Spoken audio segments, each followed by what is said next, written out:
Bien.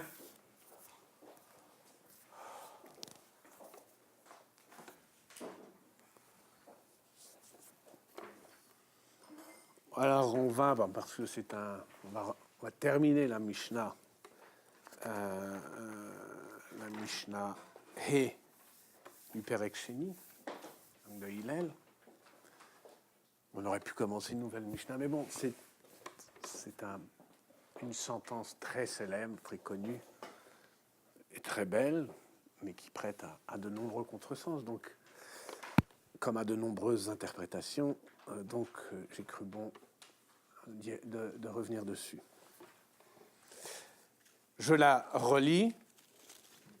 Uvimkom she'en anashim ishtadel hiyat ish.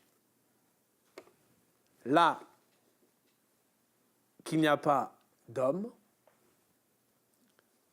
anashim, là qu'il n'y a pas d'homme, ishtadel hiyat ish. Efforce-toi d'être un homme.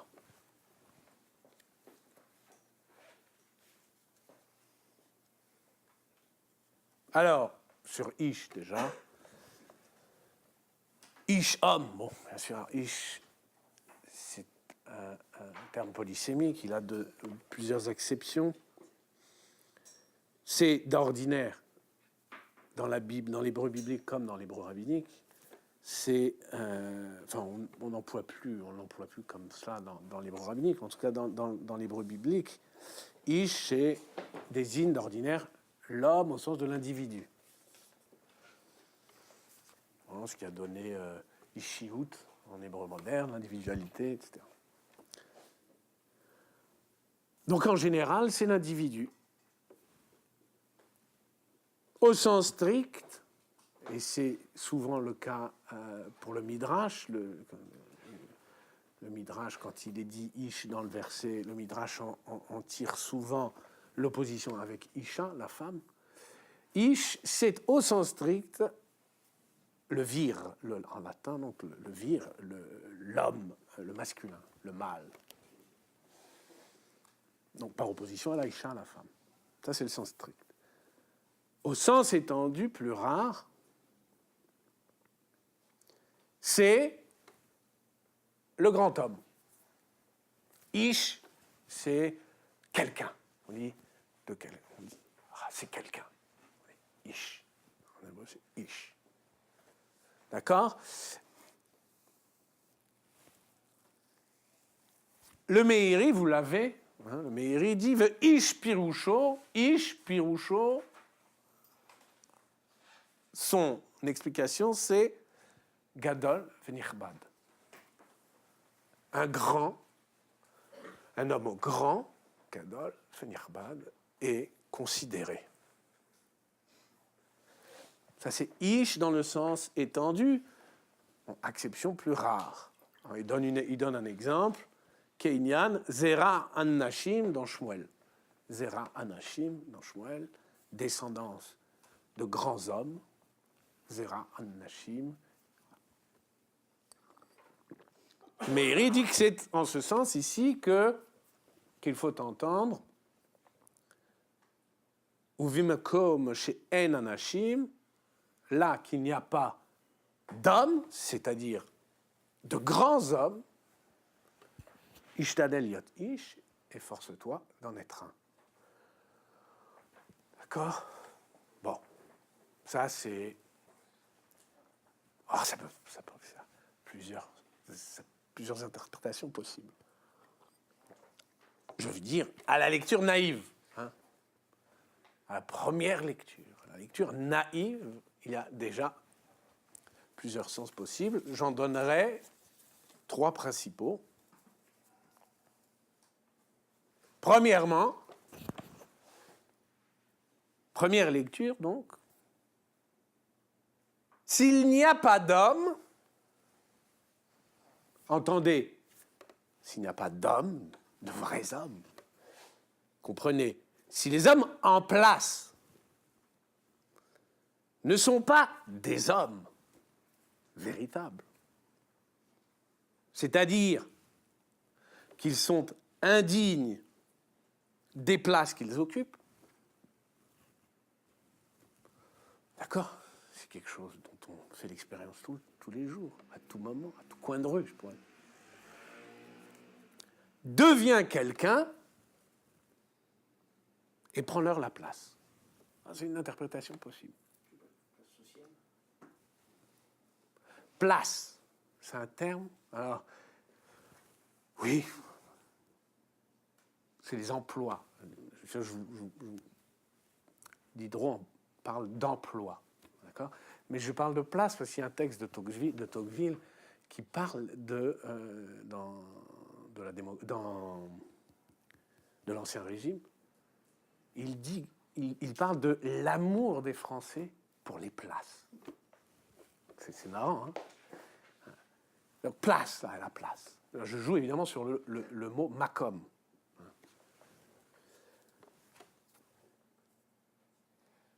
S'il n'y a pas d'hommes, si les hommes en place ne sont pas des hommes, des anachim, c'est-à-dire qu'il y a bien des hommes, mais en place, mais indignes de la place qu'ils occupent.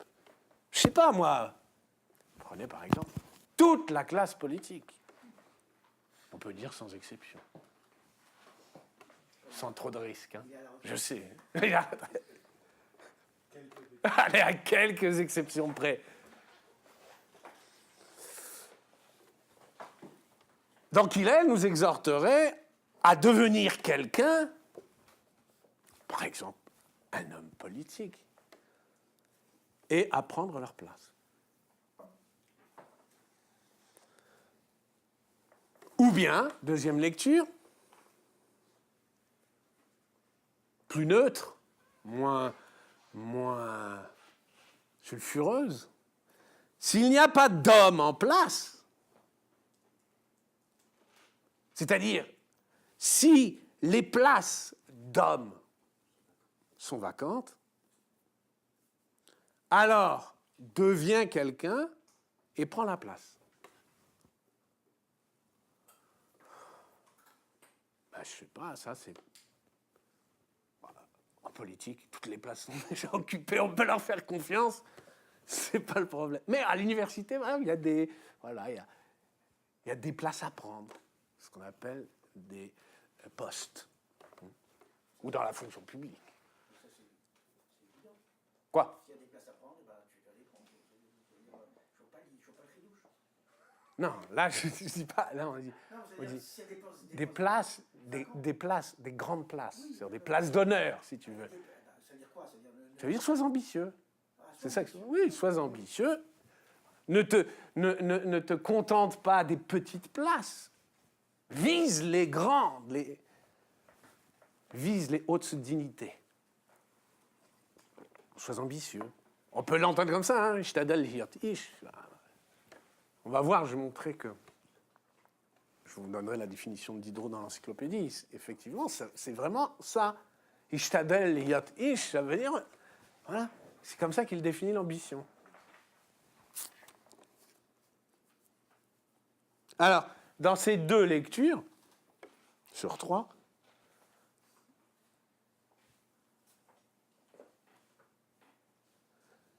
il est là le micro. Dans ces deux lectures, je prends bemakom, bimkom, au sens étroit du terme. Hein.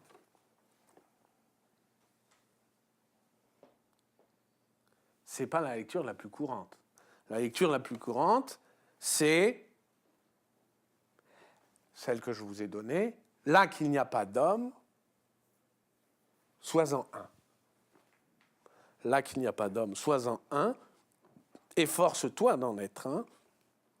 Aspire à la grandeur. Donc s'il n'y a pas de grands hommes dans ta génération, efforce-toi d'en être un. Troisième lecture. Possible, la plus courante, d'accord? S'il n'y a pas de grands hommes dans ta génération, efforce-toi d'en être un. Non, non, non. Parce que là, on est plus vague sur la notion de grandeur. D'accord? Il ne s'agit pas de... Là, on dirait, c'est plutôt la grandeur au sens de Hegel, c'est-à-dire joue un rôle dans l'histoire. De nos jours, l'histoire se fait presque anonymement. Il n'y a plus de grands hommes, dirait Hegel. Alors, affecte et force-toi d'en être un.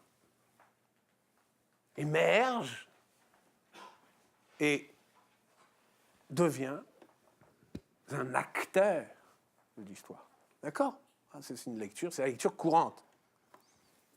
Alors bon, évidemment, tout ça, dans la bouche de Hillel, ça choque un peu, mais c'est...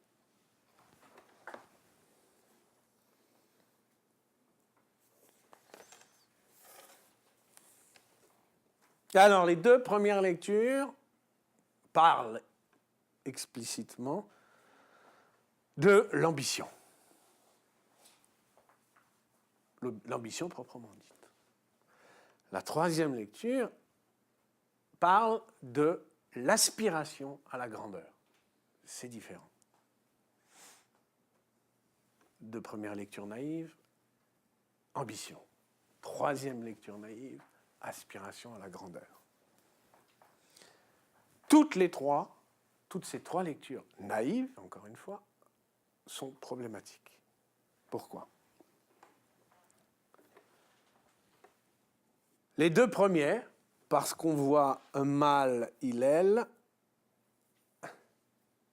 nous inciter à nourrir de l'ambition pour des places.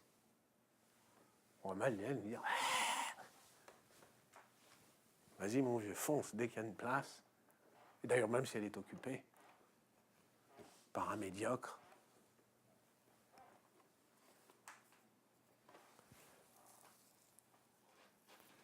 On a du mal à penser, à croire que Hillel puisse nous exhorter en ces termes. Il n'y a plus d'hommes en politique, il n'y a plus de vrais hommes politiques, sois-en un. Il n'y a plus de vrais universitaires, sois-en un, etc., etc. Ou donner de la tête. On voit mal qu'Hillel nous exhorte à l'ambition, parce qu'au fond, qu'importe les places. Je veux dire, quand on est dans le Olam HaTorah, dans l'étude, qu'est-ce qu'on s'en fout, fiche des plages. Même dans les yeshivotes, en vérité. Que nous importent les places ? Quand on est sérieux, qu'importent les places. Pourquoi ? Parce que s'il s'agit de grandeur, il s'agit d'être grand soi-même.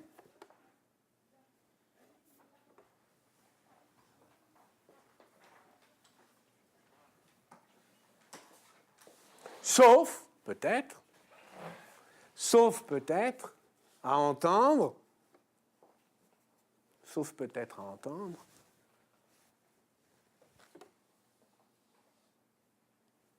et là, c'est une nuance importante, quand des places sont dépourvues d'anachim, d'hommes, n'est pas l'ambition de les occuper. Si toutefois, d'aventure, tu nourris l'ambition de les occuper, donc on passe à la conditionnelle, efforce-toi d'abord d'être un homme. Là, on est déjà plus nuancé et c'est déjà plus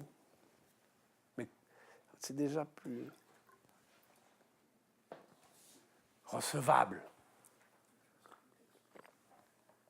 Il ne s'agit pas de pousser à l'ambition, mais il s'agit de dire, si d'aventure tu dois nourrir de l'ambition, efforce-toi d'abord d'être un homme. Alors je vais vous lire un petit texte, le petit texte de Diderot, si je le retrouve. Où est-ce qu'il est ? Un petit texte dans l'encyclopédie sur l'ambition. Justement, c'est une illustration, vous en faites pas, je ne m'égare pas sur des sentiers dangereux.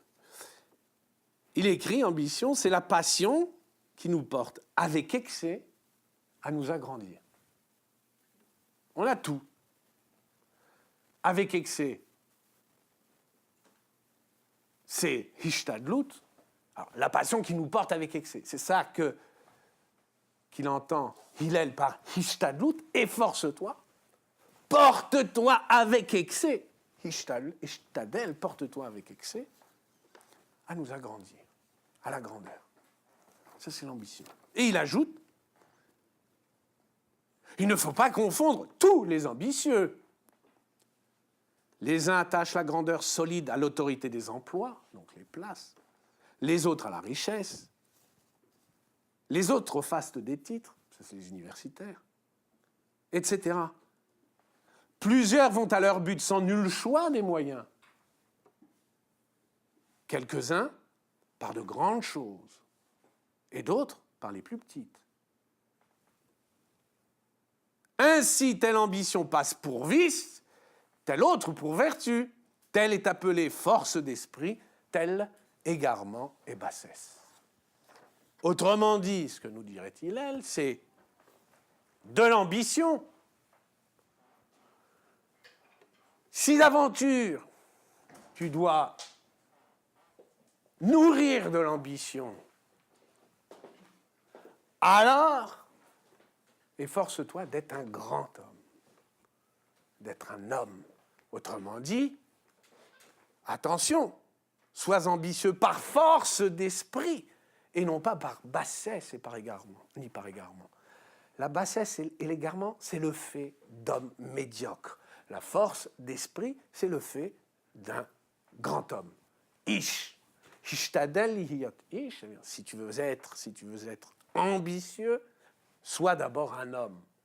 Si tu veux nourrir de l'ambition, sois d'abord un homme. Quelle qu'elle soit, quelle que soit ton ambition. Sur quoi que porte ton ambition, Hishtadel hiyot ish, sois d'abord, efforce-toi d'abord d'être un homme. C'est à cette condition que ton ambition sera saine, puisqu'il y a, comme dit Diderot, tous les ambitieux ne sont pas les mêmes.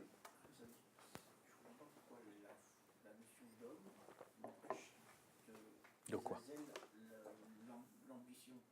C'est-à-dire, pourquoi en étant homme, je ne comprends pas ce que tu entends par homme à ce moment-là. Pourquoi ambitieux avant d'être ambitieux, sois homme. Ça veut dire quoi? Oui, ça veut dire que si tu es homme, pas avant d'être, mais en tout cas, pour servir ton ambition, tu t'efforces d'abord d'être un homme, alors, pour atteindre,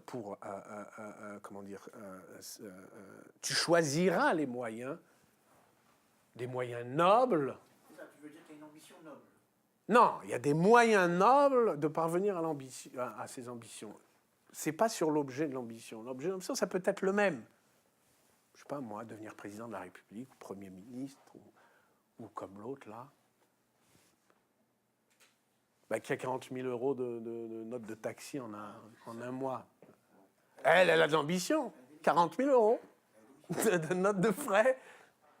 Bon, eh bien, si Dieu, ça peut être, quel que soit l'objet, il y a des moyens, il y a des moyens nobles d'y parvenir et d'autres qui le sont moins. L'intrigue, etc. Ça relève de la bassesse. De même à l'université. Tu veux faire carrière? Pourquoi pas? Mais Ishtadel Yot Ish, sois d'abord un homme, c'est-à-dire aspire aux plus hautes dignités académiques par ton travail et pas par des intrigues de cours et des... En quoi, en étant homme, mon aspiration sera noble? C'est-à-dire, C'est ça, homme. C'est ça être homme. Voilà, c'est ça être homme. Est-ce qu'on peut faire un parallèle avec ce que dit Socrate à Alcibiade lorsqu'il lui dit soucie-toi de toi avant de te soucier des autres, en fait. Alcibiade qui a cette volonté de gouverner la police, cette ambition, ouais. Et Socrate qui lui dit d'abord... Ouais, si tu veux, ouais. Mais attention, là, on est dans la lecture naïve, encore une fois. J'ai pas encore... Je ne sais pas encore ce que ça veut dire de j'imagine qu'on va voir après. Tu rêves. Oui, non. Bah, donc tu te poses la question, qu'est-ce que c'est qu'être homme? Bah, là, la définition, on s'en tient à Diderot, par exemple. Bah, être homme, c'est choisir les moyens nobles de parvenir à ses fins. C'est comme, si tu veux, il y a disons, deux voies qui mènent au même but, la voie basse et la voie haute. Eh bien, l'homme, lui, prend la voie haute, le médiocre prend la voie basse. C'est un petit peu le gentilhomme. Bah, gentilhomme, c'est celui qui était. Ah, mais dis-moi, gentilhomme maintenant. Ouais, alors. Non, ça me rappelle aussi Tocqueville. Tocqueville aussi parle du gentilhomme. Bah, c'est ça. Si tu veux.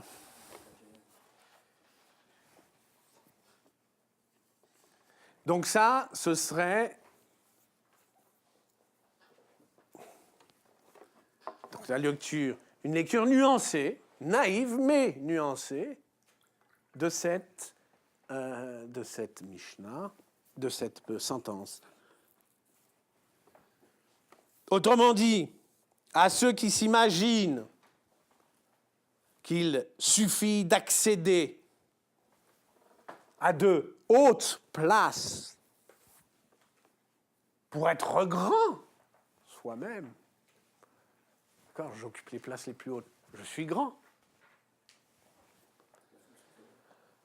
Il l'exhorte, Hishtadel lihiyot ish, efforce-toi d'être un homme. Elle ne dit pas, Hishtadel lihiyot bimkomam, efforce-toi d'être à leur place. Il ne dit pas ça.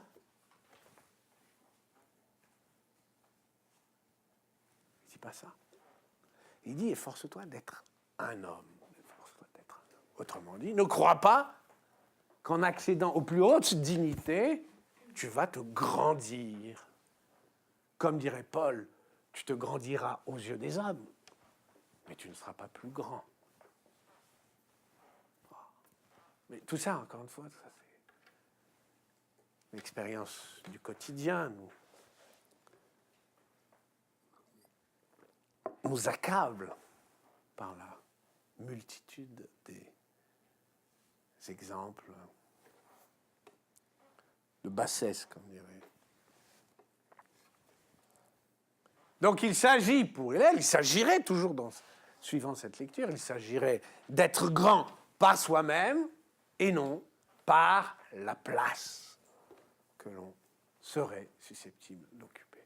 Et la plupart des hommes ne connaissent d'autre grandeur que celle que la place leur confère. Évidemment, je pense en premier lieu aux universitaires. C'est carrément obsessionnel chez eux. Il y a des grands hommes qui peuvent être des crapules. Hein? Il y a des grands hommes qui peuvent être... C'est quoi un grand...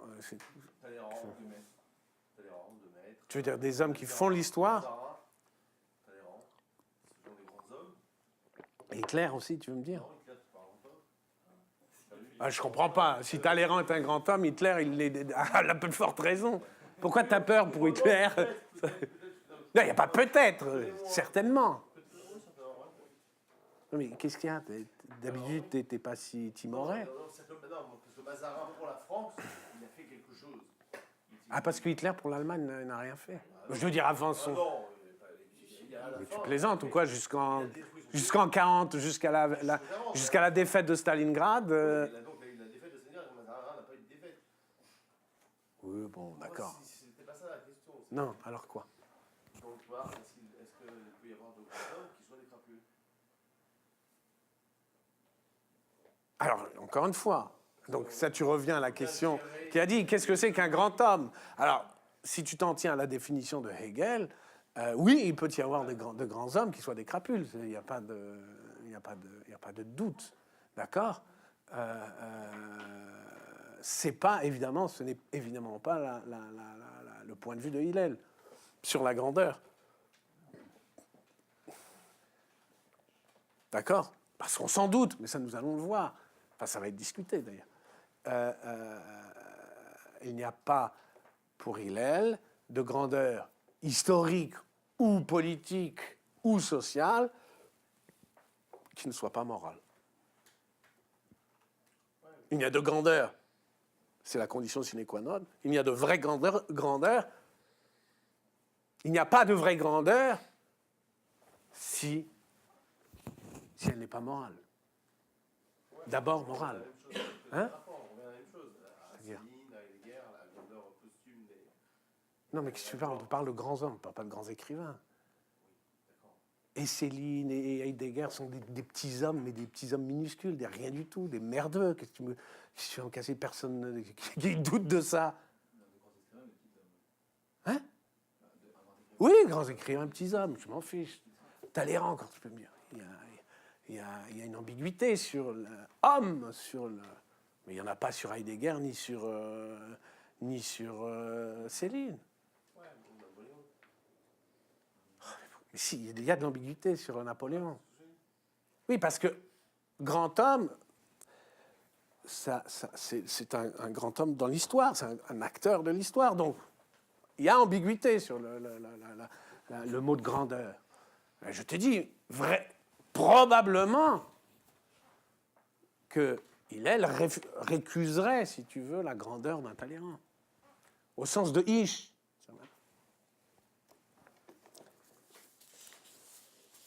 Alors,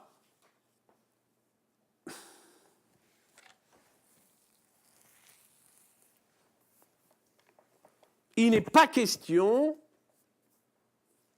il est question pour Hillel de récuser ceux qui pensent, puisque la politique est faite de médiocres, je veux ma place. Puisque l'université regorge de minables, ou les yeshivotes, je veux ma place. Puisque la littérature est miteuse, je veux avoir mon nom dans la littérature. Il n'y a pas d'allusion, Michou, rassure-toi. Enfin, sauf à Ormesson. Mais... Quoi? Donc, pas question. On a cédé là-dessus. Encore une fois, nous n'en sommes qu'à la lecture naïve. Encore une fois, on a cédé sur le Ishtadel Yot Ish, en Occident en tout cas. Sur efforce-toi d'être un homme, d'être quelqu'un. On a cédé là-dessus. Les places réservées, en tout cas faites par les grands du passé, ces places rendues vacantes sont remplies aujourd'hui de minables, de miteux et de médiocres. C'est vrai dans l'université, c'est vrai en politique, c'est vrai dans la littérature, c'est vrai dans les arts. Pourquoi? Parce qu'on a cédé sur les hi. Ah, on ne te dit pas qu'il ne faut pas nourrir d'ambition, mais attention, si tu veux nourrir de l'ambition, si tu veux voir ton nom tout en haut de l'affiche, ne te contente pas d'être Charles Aznavour. Quoi? Oui, gentil. Ça va.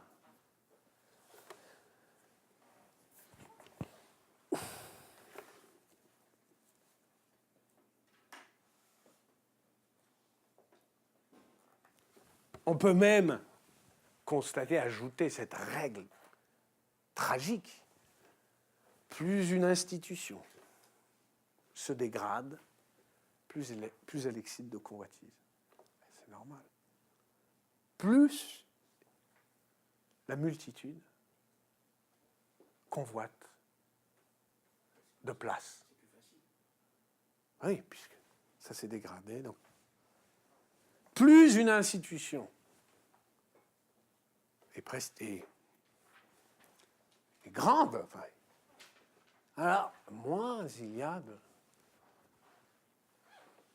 de convoitise.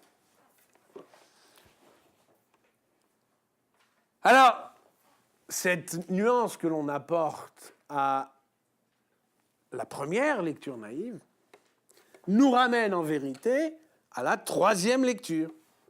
Troisième lecture naïve. là qu'il n'y a pas d'homme grand, efforce-toi d'en être un. Donc, ça revient, en somme, la nuance que l'on a apportée à la première lecture, c'est-à-dire, tu peux bien vouloir nourrir de l'ambition, mais alors, efforce-toi d'être un grand. Cela nous ramène à la troisième lecture naïve, là qu'il n'y a pas d'homme grand, efforce-toi d'en être un. Elle est elle aussi, cette troisième lecture naïve, elle est problématique. Pourquoi elle est problématique, cette troisième lecture naïve? Je répète, là qu'il n'y a pas d'homme, donc c'est la plus courante, là qu'il n'y a pas d'homme, de grands hommes, ishtadel yatish, efforce-toi d'en être un. Qu'est-ce qu'il y a de problématique dans cette proposition? S'il faut s'en tenir à la lecture naïve. Nous, les jeunes, enfin, ce qu'il en reste de jeunes. Oh, la jeunesse. Ah, je suis plus jeune, j'ai 100 ans. Canapé. Les jeunes vieux, si tu préfères. Les vieux jeunes. Ou les... Alors, qu'est-ce qu'il y a de problématique? Marie-Neige. Là qu'il n'y a pas d'homme grand, sois grand. Non. Pourquoi vous compliquez la vie? C'est très simple. Je répète. Laissez sonner la formule dans vos oreilles. Là qu'il n'y a pas d'homme grand, sois grand.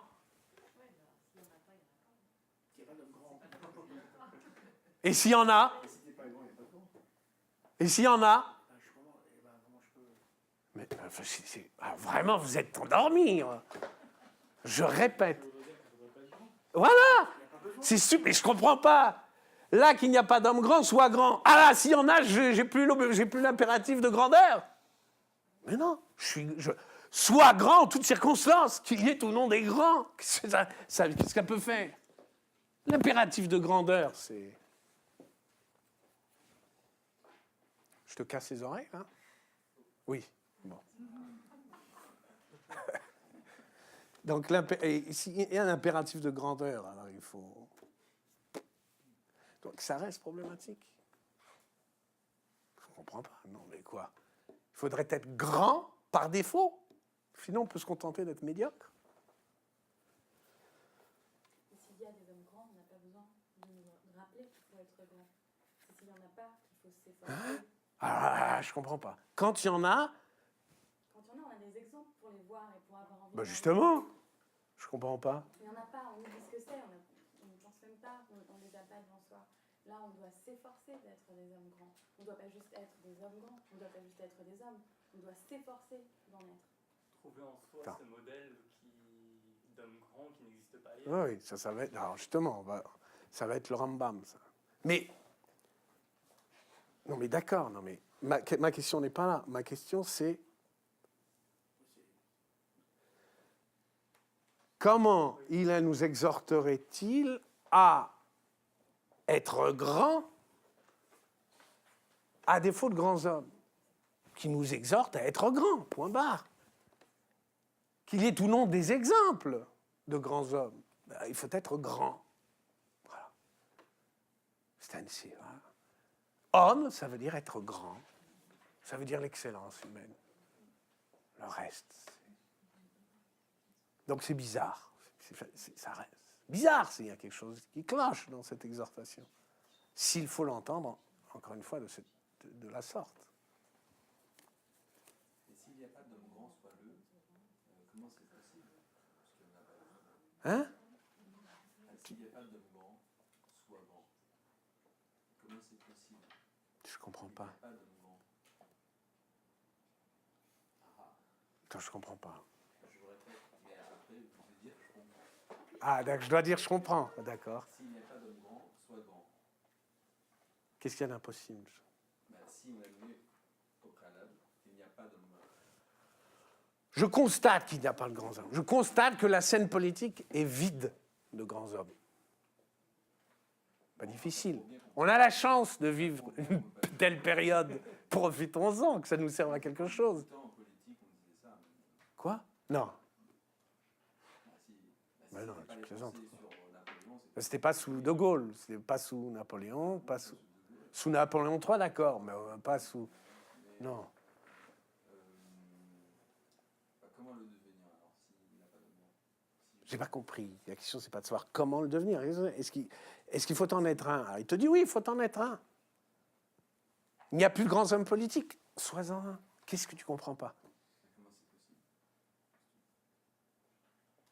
Parce qu'apparemment... Comment faire, tu veux dire? Pour en être un. C'est un autre problème, ça. C'est un autre problème, c'est pas le propos. C'est pas le propos.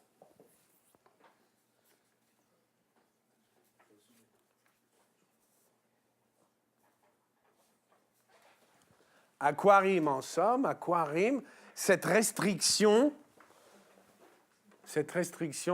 bimkom she'en anashim, là qu'il n'y a pas d'homme. À quoi ça rime cette restriction?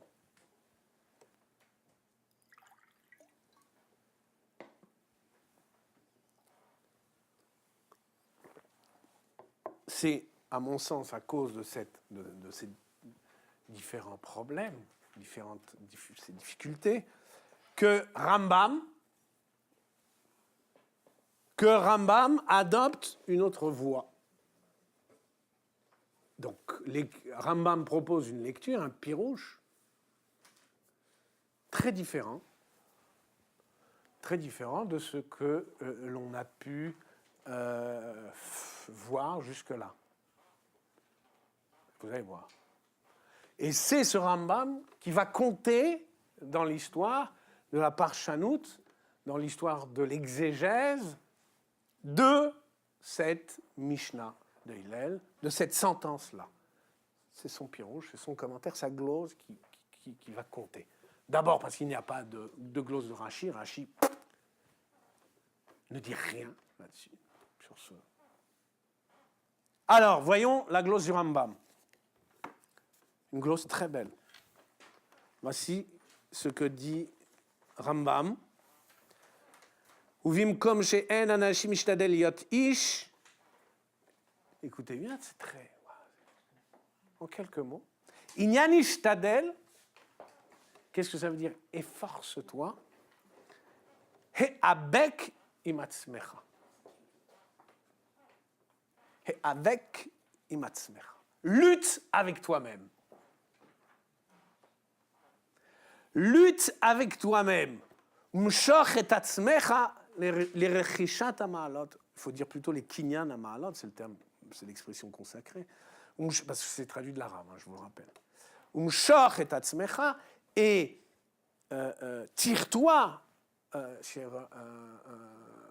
comment traduire, et force-toi, on va dire ici vraiment, c'est pour le kinyan ha'ma'alot, pour l'acquisition des vertus. Histoire, l'acquisition des vertus.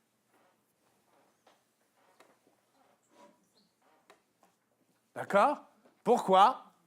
Kevan she'en sham melamdim she'ilamducha, puisqu'il ne se trouve pas là, c'est-à-dire là où tu te trouves. Melamdim, alors on va dire des instructeurs, voire des éducateurs, she'ilamducha, qui t'instruisent ou qui t'éduquent. Heye ata hamelamed la'atzmecha. Sois ton propre instructeur, sois ton propre éducateur. Donc, c'est un peu ce que tu disais. Hein? Non, parce que c'est le kinyan ha'ma'alot. Il s'agit d'acquérir les vertus. Donc, on va parler, j'ai dit instructeur, instruction, mais en fait, il faut parler même d'éducation, au sens où on parle d'éducation morale. C'est-à-dire, voilà, éduque-toi toi-même. Si il ne se trouve pas d'éducateurs, de gens capables, comme tu disais, d'exemple, comme vous disiez, d'exemple, autour de toi, dont tu puisses tirer une conduite. Éduque-toi toi-même. Et la restriction en fait, permet de se rendre compte qu'en fait, dans notre monde, il n'y a pas ce grand homme, mais qu'il est possible. Il permet d'imaginer. Répète. La restriction, donc, De. où il n'y a pas Ouais. d'homme, permet en fait d'imaginer qu'il est possible que cet homme existe, et donc de tendre vers lui. Oui, donc il s'agirait de l'imaginer. Mais c'est aussi Oui, non, il n'y en a pas. Il s'agit de l'imaginer. À défaut de l'observer, il faut Et l'imaginer. de se croire capable d'atteindre cette... Oui, et donc du coup, voilà. Donc, comme ça, c'est Rambam. Ça, c'est Maïmonide.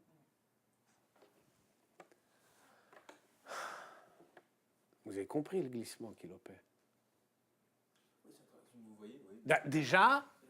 Déjà, il ne parle que de grandeur morale, point barre. Il n'est plus question, là, de... Alors, tout le côté fumeux de la grandeur historique, tout le caractère équivoque de la grandeur, effacé. Il ne reste que la grandeur morale. Fille de la grandeur historique, fille de la grandeur politique, fille de la grandeur sociale, il ne reste que la grandeur morale. Kinyan Ma'alot, l'acquisition des vertus. Mais ce qu'il y a de très beau, c'est qu'il dit lutte avec toi-même. Ishtadel, on est loin de ce qu'on a pris d'abord pour de l'ambition. On est loin. Il s'agit vraiment de lutter avec soi-même. Ça me rappelle une formule de Sartre. Vous savez, il n'y a de pensée véritable. Penser, c'est toujours penser contre soi-même. C'est une célèbre phrase de Sartre. Oui, non, mais alors je finis. Targum, le Targum donc le Targum, c'est la paraphrase chaldéenne. Vous savez, donc, vous avez donc la Torah, le Pentateuque, et en marge, vous avez sa paraphrase araméenne, son Tirgum, sa traduction. C'est pas toujours une traduction dans le Pentateuque, ça l'est, mais dans les prophètes, ça l'est plus rarement. C'est plutôt une paraphrase. Donc ici, dans le Targum, notamment le Targum Onkelos, donc le Targum dit d'Onkelos, le fameux verset du combat de Jacob avec l'ange, c'est Vaïvater Yaakov Levado, Vaïabek Ish Ito, c'est ça? Imo, Adalot Hashachar. Ah, c'est marqué. Vaïabek Ish Imo. Un homme lutta, donc Jacob resta seul. Un homme lutta avec lui jusqu'au matin. Donc Genèse 32, 25. Le Targum, la paraphrase araméenne de lutter, c'est quoi? C'est va eshtadel. Va eshtadel, gavra ime. Un homme, eshtadel, lutta avec lui. D'où le Rambam dit, s'inspire en s'appuyant sur ce Targum, dit oui, ici, quand il dit ishtadel, c'est dans le sens araméen, c'est presque un aramaïsme, et ça veut dire lutte. Lutte pour être un grand homme, c'est-à-dire lutte avec toi-même pour être un grand. Pourquoi? Parce que nous tendons naturellement à la médiocrité. Lutte ou à la bassesse. Oui. Hein? Oui, d'où la formule du Rambam, formule très belle. Lutte avec toi-même, et avec im atzmecha, lutte avec toi-même, parce que nous sommes portés naturellement à la médiocrité, sinon à la bassesse. Et qu'il n'y a pas, il n'y a pas de kinyan amalot, il n'y a pas d'acquisition des vertus, sinon par la lutte. C'est la lutte finale. Eh bien, ce ne sera pas le genre humain, mais ce sera Ish. Ça, c'est la lutte finale. Hein? Ouais. Elle n'est pas finale. Elle est indéfinie. Alors, ça, c'est le Rambam. D'accord? Eh bien, alors, on va voir les Mefarshim, d'autres Mefarshim, donc postérieurs, qui rebondissent sur le Rambam mais chacun différemment. Alors, c'est dommage, on n'aura pas le temps ce soir de faire... Bon, on va faire Rabbeinu Yonah, le premier pirouche, parce que Rabbeinu Yonah propose 3 gloses.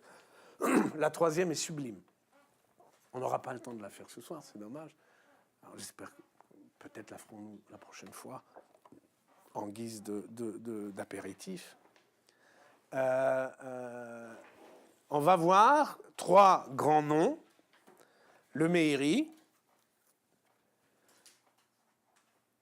4, pardon. Meiri, Rabbeinu Yonah, Rashbatz.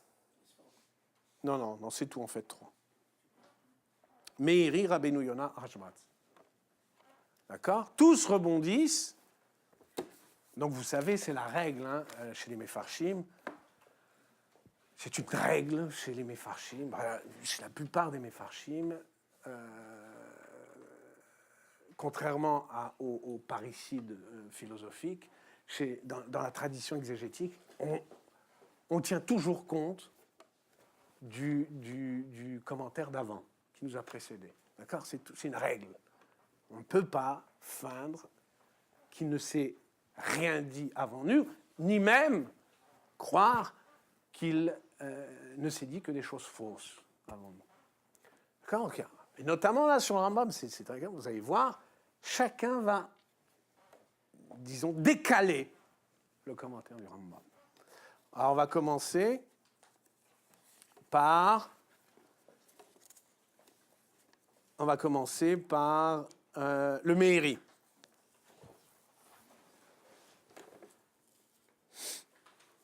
Alors, le Meiri, vous l'avez, il dit la chose suivante. Uvimkom she'en anashim ishtadel liyot ish. Quel homme a, vous avez là la page droite. C'est-à-dire, she'im lo timtza chacham shalem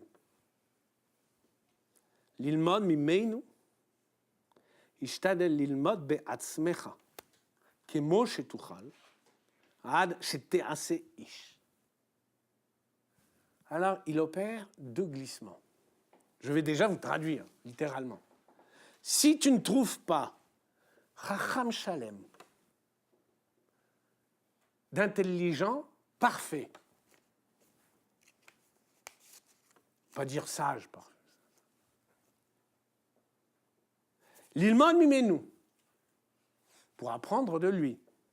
Encore une fois, apprendre soit en matière intellectuelle, soit en matière morale. Ishtadel lilmod be'atzmecha. Efforce-toi d'apprendre par toi-même. Kemo shetuchal, autant que tu peux. Ad shetease ish, jusqu'à devenir un ish, un homme.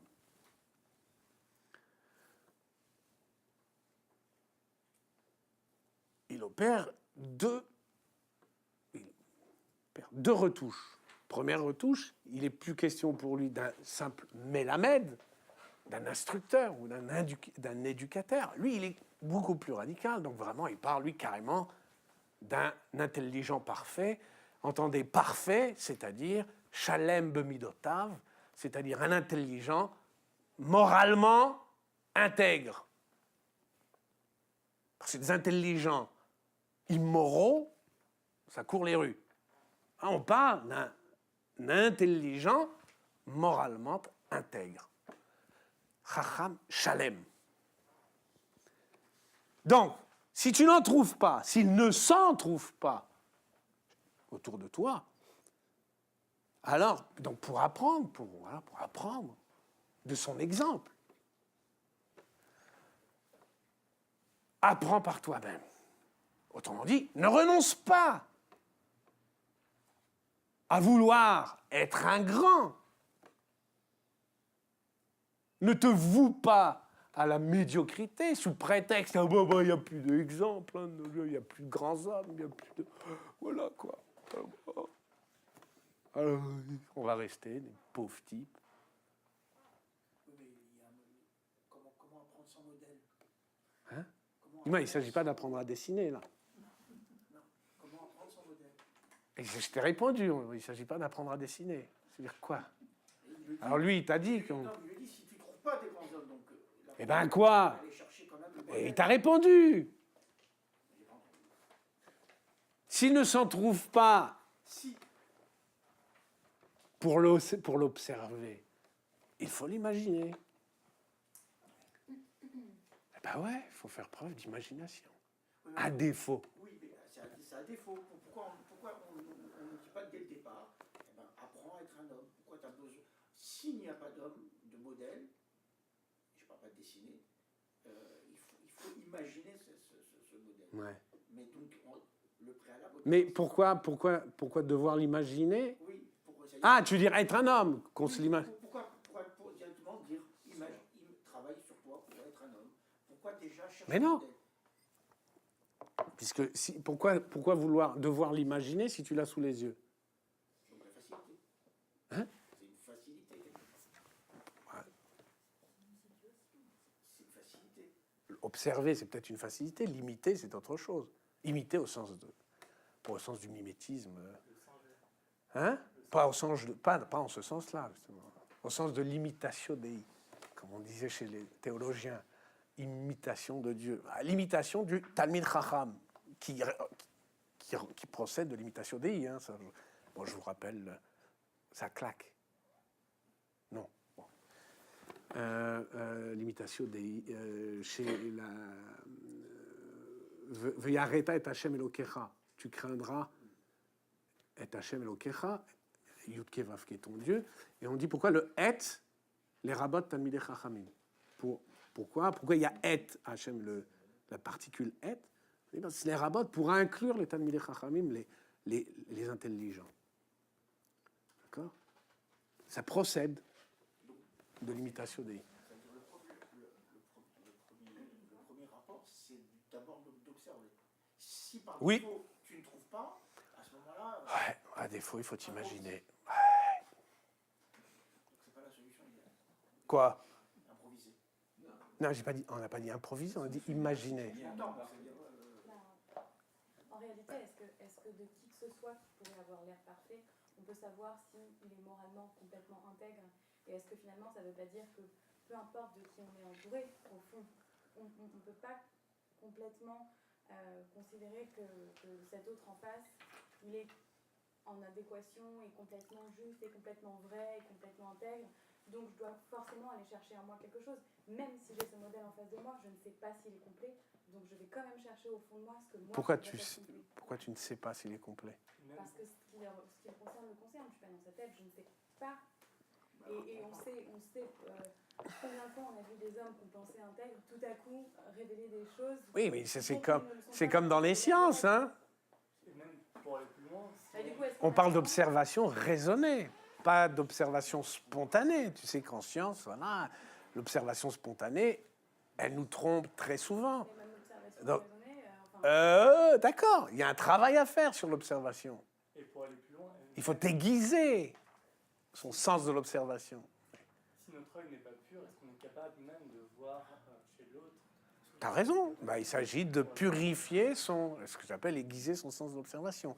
Si tu veux purifier son sens de l'observation, il faut être capable de voir de la grandeur quand il y en a. Je suis d'accord avec toi. c'est ça. C'est quoi C'est quoi la définition de la grandeur?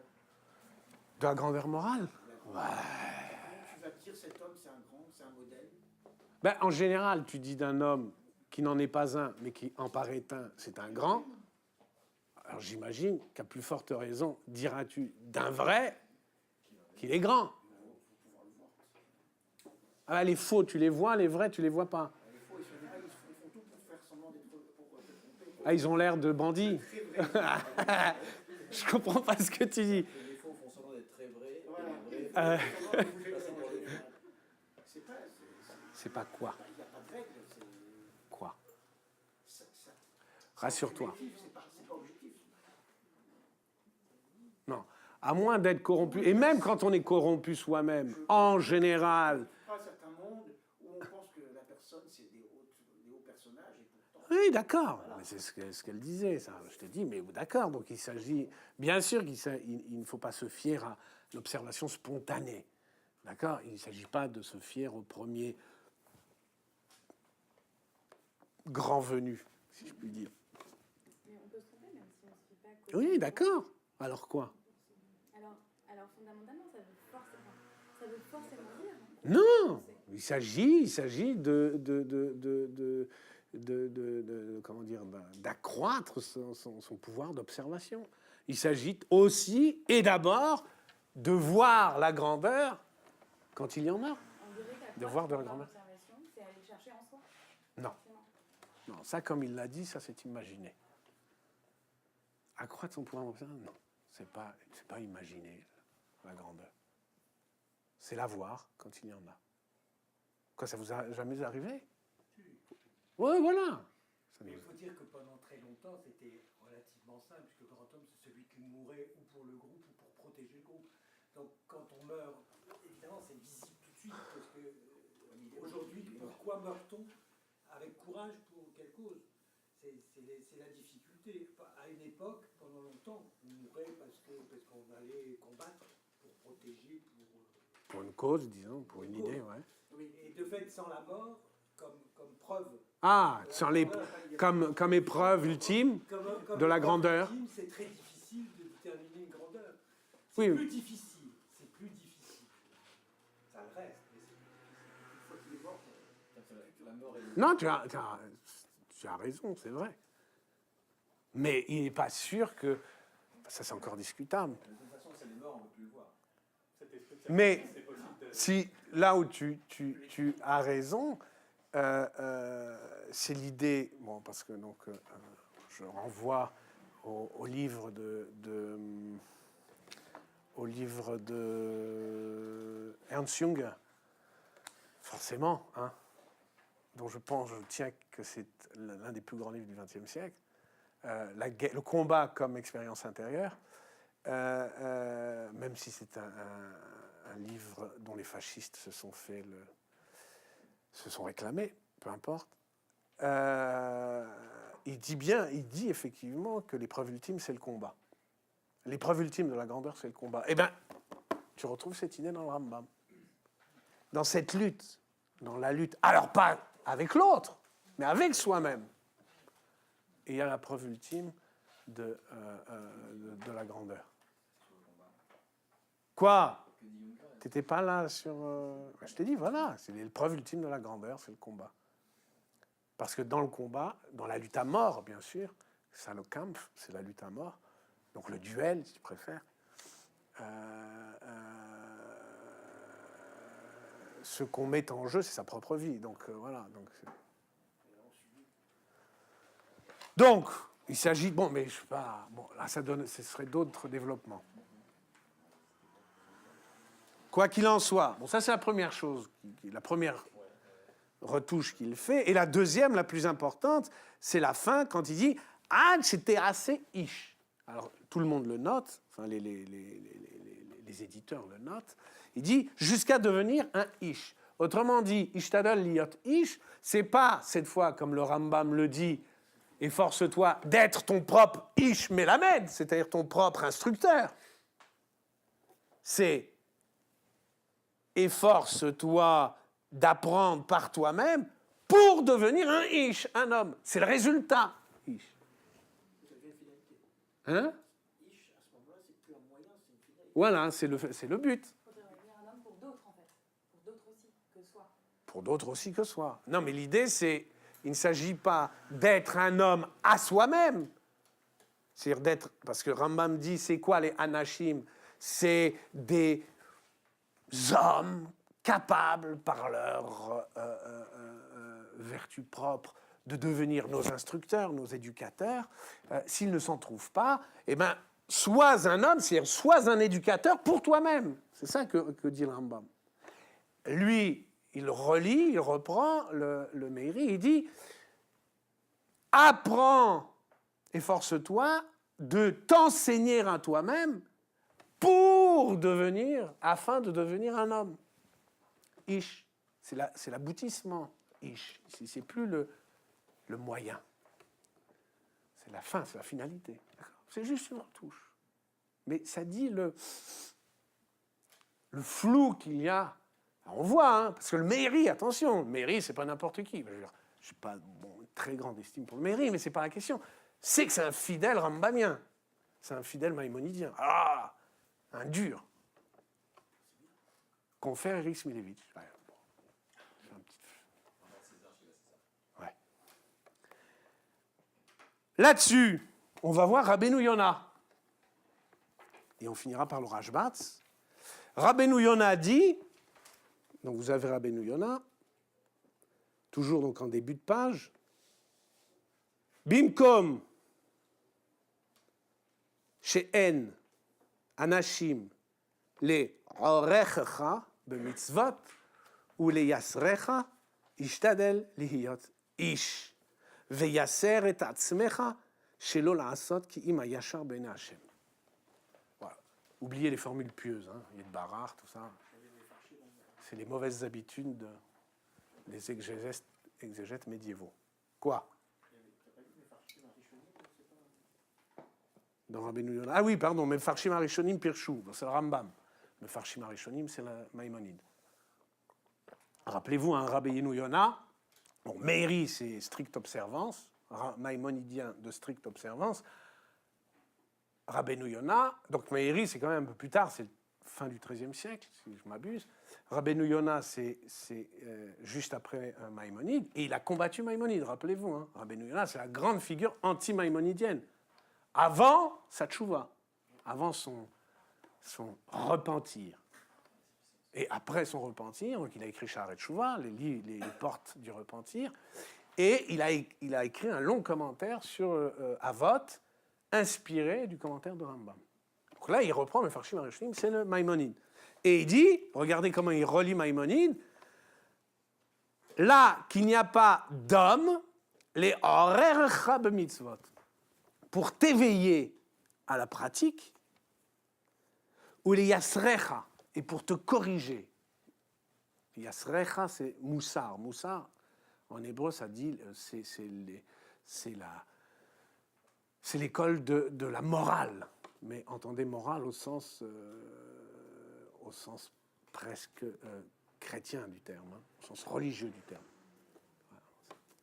Yasrecha, c'est vraiment Yisourin, c'est les châtiments. Donc c'est vraiment la correction, le châtiment. Donc, là qu'il n'y a plus d'homme pour t'éveiller à la pratique et pour te corriger,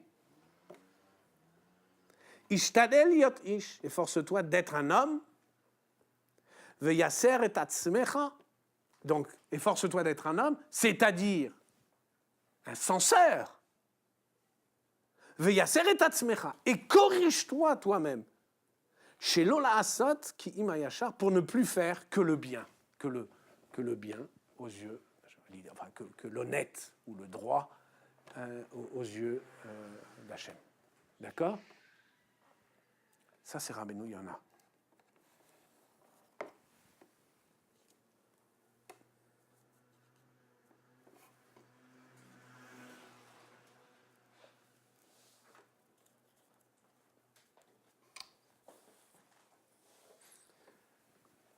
À la différence du Meiri, le Meiri n'insistait pas sur le caractère moral. Le caractère moral était encore présent, mais il insistait sur le caractère intellectuel. Chacham Shalem, l'ilmon miminu. Il insiste sur le caractère intellectuel, qui n'apparaît pas dans le Rambam, puisqu'il s'agit du Kinyan HaMa'alot, quoique, Kinyan HaMa'alot, l'acquisition des vertus, ça peut être aussi des vertus intellectuelles, c'est vrai. Donc ça restait chez le Rambam, ça restait encore flou. S'agissait-il des vertus intellectuelles ou morales? S'agissait-il des deux? Pour le Meiri, il infléchissait déjà ça vers le caractère intellectuel. Tandis que lui, Rabbeinu Yona, là, est franchement moral. L'inflexion est franchement morale, hein, puisqu'il s'agit des mitzvot, de la pratique, et du moussar, et de la moralité, de la morale religieuse. Yaser et atzmecha, corrige-toi toi-même, sois ton propre censeur. Ça, c'est Rabbeinu Yona. Autrement dit, qu'il s'agit d'avoir autour de soi, de trouver autour de soi des hommes capables de nous éveiller au mitzvot, c'est-à-dire à la pratique, à la praxis, à la vie pratique, et non seulement à la vie contemplative, la chorma, et capable de nous corriger, une dimension corrective, qui n'était pas présente dans, tout à fait, qui n'était pas en tout cas patente dans le commentaire du Rambam. Voilà comment lui, Rabbeinu Yonah, tire vers le versant moral la glose du Rambam. Hein?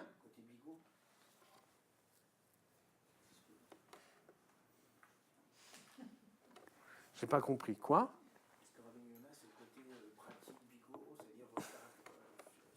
Non, pourquoi? Non, c'est la correction morale. Qu'est-ce qu'il y a? C'est la rigueur morale. Le rigorisme moral, si tu veux, le rigorisme. Et ça, il pense qu'on peut soi-même être rigoureux avec soi-même, c'est-à-dire... Ouais, on peut être son propre censeur, c'est ce qu'il nous apprend. À défaut d'avoir autour de soi des hommes capables de l'être. D'accord? Donc pour le mairie, c'est Chacham Shalem, c'est une grande figure intellectuelle et morale. Chez Rabbeinu Yonah, c'est la grande figure du censeur. C'est surtout un homme qui nous incite à la pratique. Ah, pourquoi? Parce que des intellectuels, il y en a, ça. La vie contemplative, bon. Ah, vous m'entendez, vie contemplative, c'est une expression tirée d'Aristote, utilisée par Thomas d'Aquin, etc., etc. Mais évidemment, la formule est noble. On ne peut plus parler, quand on voit nos intellectuels absolument délabrés. On peut parler de vie contemplative, c'est vraiment... Mais il s'agit de ça, pourtant. Je veux dire, quand je dis vie contemplative, c'est une vie séparée, donc une vie d'intellectuel, séparée de leur vie pratique. On pourrait leur dire de brillants intellectuels et des cochons dans la vie, par exemple. Alors il dit, c'est ça, Rabbeinu Yonah insiste là-dessus. Car il insiste là-dessus.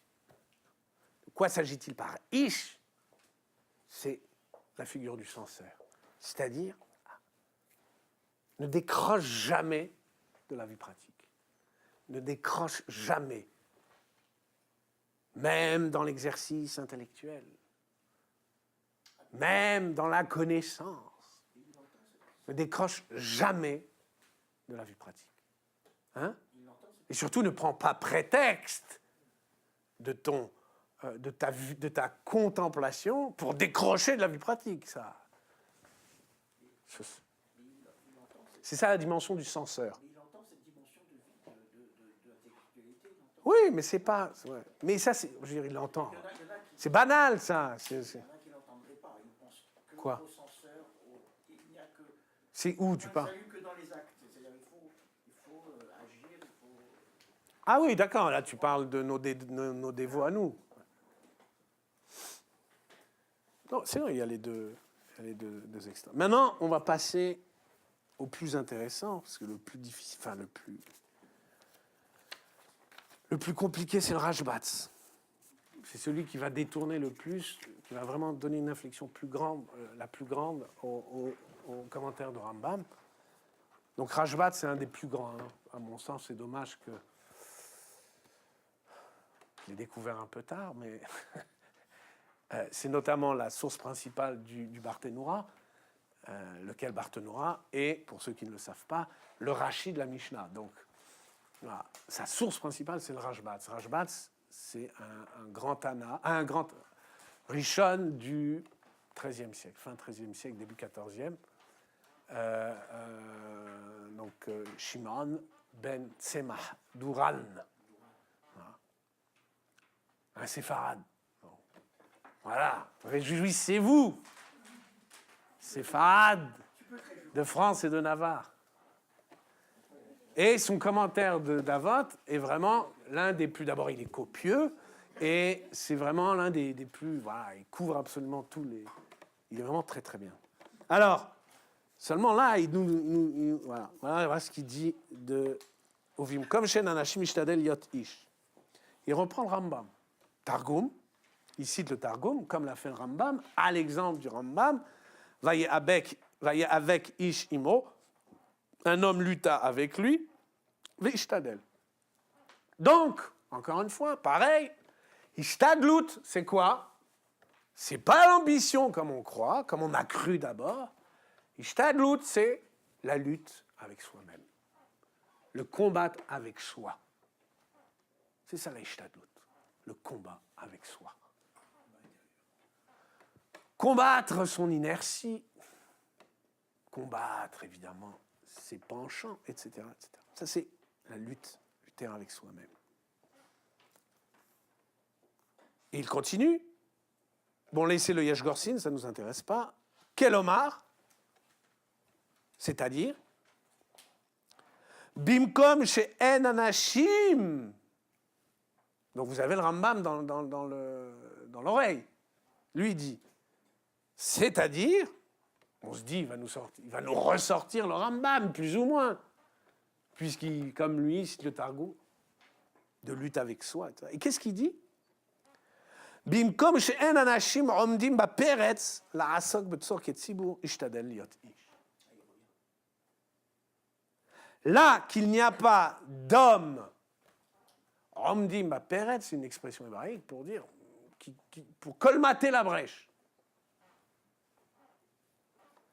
La'asok betzorket tzibur, en s'occupant du tzibur, en s'affairant avec le tzibur, c'est une expression pour, disons, dire la politique, alors politique communautaire pour les juifs de la diaspora, ou politique nationale. Bon. C'est ça le Osek Betzorket Tzibur, c'est une expression très connue, qu'on a vue déjà. Là qu'il n'y a pas d'homme pour colmater la brèche, on me dit, Peretz, c'est la brèche. C'est une expression. En français, on dit se tenir sur la brèche, ça veut dire autre chose, je crois. C'est pas colmater la brèche. Ouais, mais c'est pas ça. On me dit ma pérette, en hébreu, ça veut dire, c'est un faux ami, ça veut dire colmater la brèche. Entendez, donc il y a crise. Il y a crise dans le Tzibour, il y a crise dans la société. Et une situation de crise, voilà. S'il n'y a pas de grands hommes pour tenir une situation de crise, entendez, hein, il y a pas, les exemples sont sous vos yeux. Ishtadel yot ish. Efforce-toi d'être un homme. Faut que tu reprennes du service. Alors là, patatras. On s'est dit, le Rambam, bon, on avait vu les difficultés qu'il y avait, c'est des différentes lectures naïves. On s'est dit, voilà, le Rambam, on est au-delà, on est après. Ben là, patatras, on régresse, on revient à la lecture, disons, politique de Hillel. S'il n'y a pas d'homme politique, et entendez, omnibus Peretz, capable de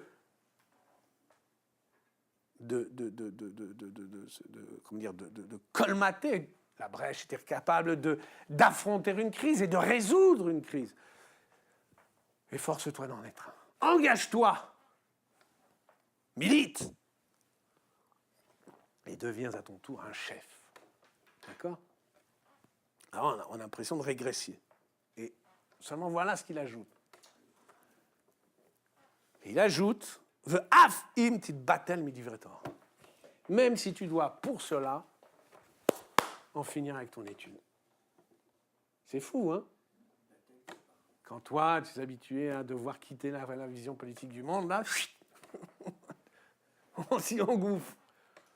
Af im titbatel midivre Torah. Même si tu dois y perdre ton étude. Même si tu dois y perdre ton étude. Et là, il va citer un passage de la Gemara. On va le voir vite fait parce que c'est le deuxième qui m'intéresse. Il en cite deux. Le premier, il le fait parce que c'est déjà cité chez Rabbeinu Yona, mais dans une deuxième glose qu'on n'a pas vue, qu'on verra la prochaine fois. On va le sauter. Donc bon, si vous voulez, on le fait vite fait, mais bon, ça vous donnera le ton, la tonalité. Et c'est comme on a interprété dans le dernier chapitre du traité Brachot, d'accord? On a fait une dracha, on est d'Oresh, il y a un pasouk de Teilim, des psaumes qui dit, pasouk très célèbre, et non seulement, c'est pas seulement un pasouk célèbre, c'est la clé de voûte de tout l'édifice de l'orthodoxie moderne, c'est la clé de voûte. Sans ce verset, les mecs, on n'aurait plus de tant de mercenaires dans les yeshivot, puisque c'est le verset qui fonde le mercenariat moderne dans l'étude. C'est et la sot lachem, verset des psaumes. Le temps est venu de faire pour Hachem, d'agir pour Hachem. Et ferou toratecha, ils ont aboli ta loi. Comprenez, c'est le sens obvi, le sens apparent. Il est temps d'agir pour Dieu. J'en rajoute.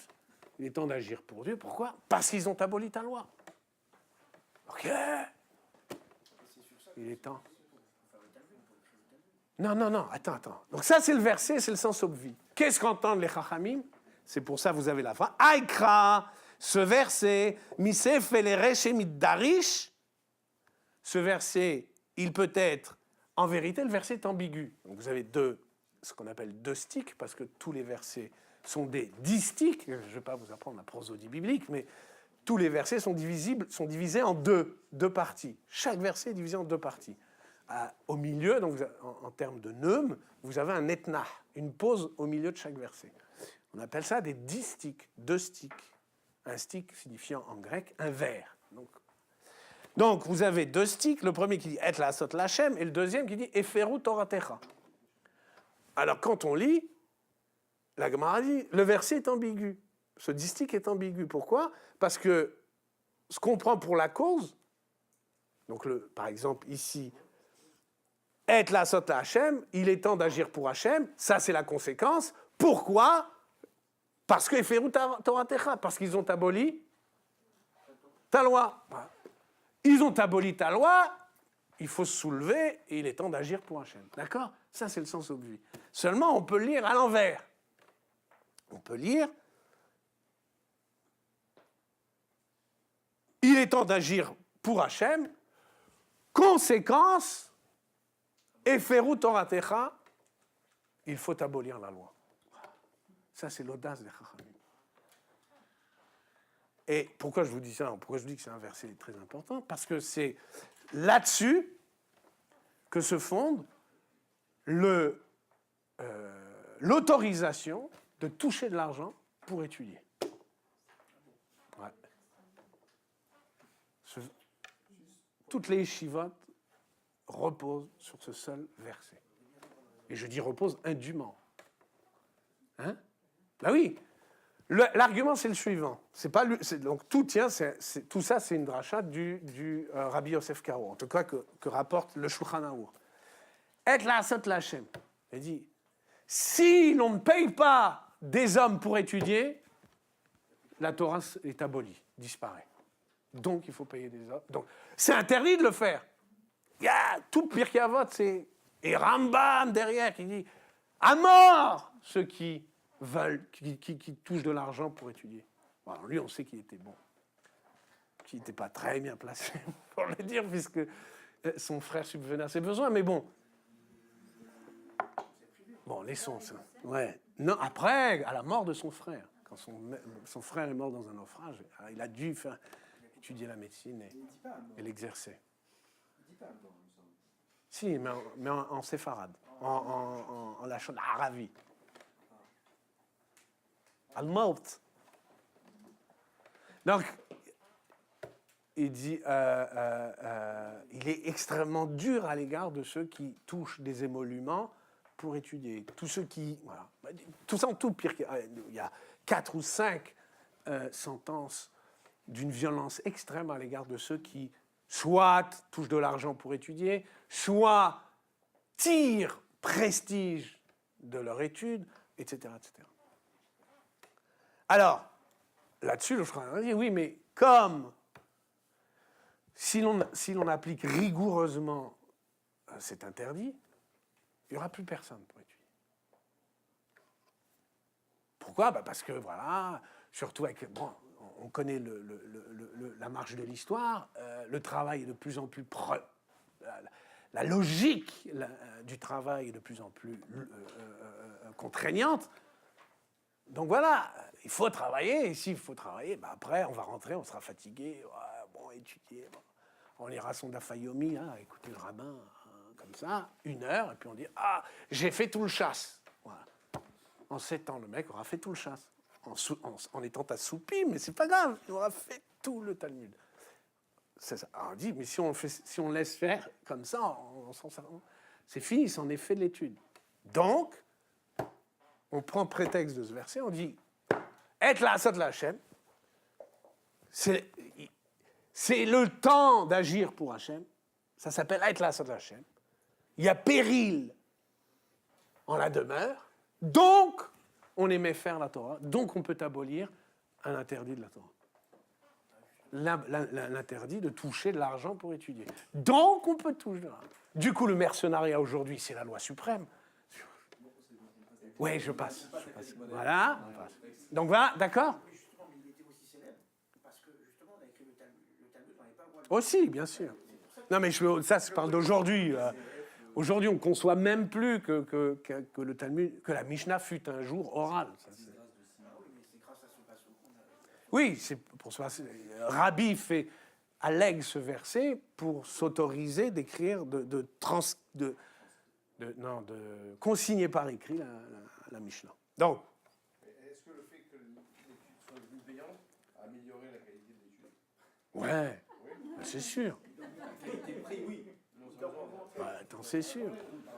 Mais on est passé de 50 grands Talmidei Chachamim à des centaines de milliers de crétins qui étudient. Ça, c'est un grand progrès, non ? Quoi ? Mais non, pourquoi l'argument ne tient pas ? Mais non, mais je te dis pourquoi il ne tient pas, l'argument. Il est faux, c'est un argument fallacieux. Pourquoi ? Parce que... Non, mais bien sûr qu'ils étudient, tous les Kolélim, tout ça, ils étudient, ça donne des grands érudits, c'est pas le problème, ça.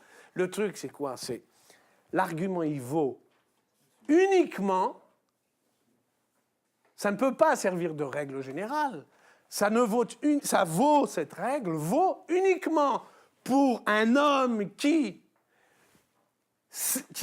pour qui il est évident que s'il n'étudie pas, lui, il en va de la Torah tout entière. Qu'est-ce qu'il peut dire ça ? Eh bien, il n'y a pas.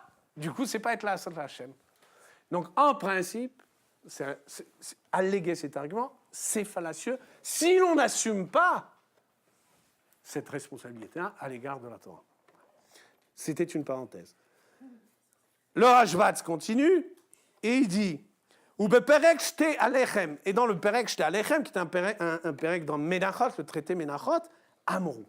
Et là, c'est extraordinaire. Je vous le lis. Extraordinaire. C'est une mémoire de Resh Lakish. Incroyable. Mémoire de Resh Lakish, incroyable. Et elle dit Amar Resh Lakish. Toujours dans le Rashbatz. Il ne dit pas Amar Resh Lakish, mais c'est Amar Resh Lakish. Donc Resh Lakish, le très grand Resh Lakish. Avec Rival, c'est de la même génération. Les Rabbi Yochanan, c'était les 3 génies de l'époque et en Maharava, donc en Eretz Israël. Les 3 plus grands Darshanim. Il dit, Amar Resh Lakish, écoutez bien, la formule. Pe'amim, chez Bitoula, chez Torah, Zehu Yesoda. Alors là, c'est incroyable. C'est une formule qu'on appelle une formule paradoxale ou un oxymore en termes de stylistique. Resh Lakish dit, Péamim, il arrive chez Bitoula, chez le Torah, que le néant de Torah, que la perte de l'étude, que la perte, disons même, de la loi, que l'abolition de la loi, Zéou Yesoda, c'est sa fondation. Alors là, il arrive que l'abolition de la loi, ce soit sa refondation. Hallucinant. Un propos incroyable. Et vous savez d'où il l'apprend? Il l'apprend des Shivrei Luchot. Dirtiv, car il est écrit, c'est cité, oui, c'est cité dans Rashbatz, Dirtiv, donc c'est Hachem qui dit à Moshe, il dit, on parle des Luchot Asher Shibarta, les tables que tu as brisées. Bon, c'est rien indique, enfin, il n'y a pas d'indication très particulière là-dedans. Pour ça que Rachid dit, je vous le lis très vite, Rachid dit, Lo Amarlé, le Saint béni soit-il, n'a pas dit à Moshe Bilshon Kaas sur le ton de l'irritation, de la colère. Les tables que tu as brisées, espèce de fou, tu as brisé la loi. Il ne dit pas ça, Bilshon Kaas. Il ne dit pas sur un ton irrité. Pas du tout. Shma Amina, c'est donc que Iskimaimo, Da'at Ashrina, le bon Dieu, il était d'accord avec Moshe. Alors, ça devient, dans le Lachon, Resh Lakish est beaucoup plus, il pousse l'audace à l'extrême, il dit, écoutez bien, Amarlo Akadosh Baruch Hu, le Saint Ishvatel l'a dit à Moshe, donc, quand il lui dit Asher Shibarta, les tables que tu as brisées, les lois, la loi que tu as brisée, imaginez les tables des droits, la déclaration des droits de l'homme. Clac. C'est aussi deux tables. Il lui dit Yishar kochecha, kochacha shibarta. Shkoyer. On dit dans le Lachon, Shkoyer, il faut savoir ce que c'est une expression. Mais non, mais ça n'existe pas chez vous. Shkoyer, ouais, bravo, tu les as brisés, bravo, Shkoyer, Shkoyer. Yishar kochacha, il faut savoir ce que ça veut dire Shkoyer. Shkoyer dans l'imaginaire yiddish des yeshivot, Shkoyer, merci, bravo, merci, merci, bravo. Le bon Dieu qui dit à Moshe, merci, t'as brisé les lois, Shkoyer. C'est du délire. Voilà. Ça, c'est Rashbatz. Et voilà. C'est le seul à citer cette Gemara. Ce passage. Il y a une Gemara, cette mémoire de Resh Lakish, qui est absolument renversante.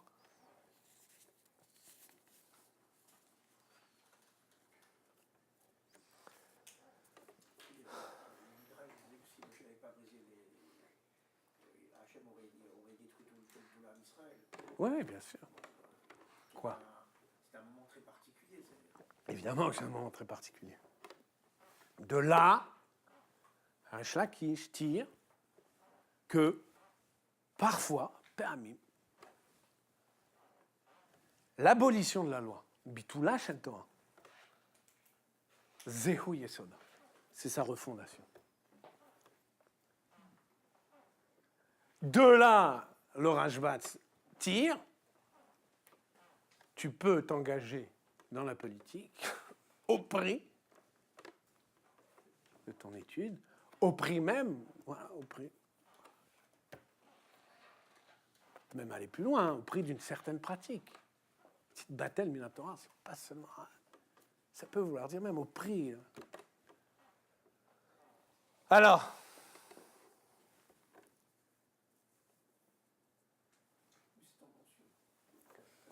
évidemment que c'est tendancieux. Elle est bonne. C'est même monstrueux. À la première lecture, à la lecture naïve. Le danger, c'est-à-dire à quel prix? C'est-à-dire, on voit bien que les exemples qui sont pris, c'est des exemples extrêmes. Donc, le moment où tu dois avoir des libertés avec ta religion, c'est en fonction du danger que représente si tu ne présentes pas en politique, comme tu dis, ou un peu comme ça. C'est-à-dire, c'est pas comme ça que tu vas. Et qui va dire. Attends. Situation. Moshe voit, constate le veau d'or.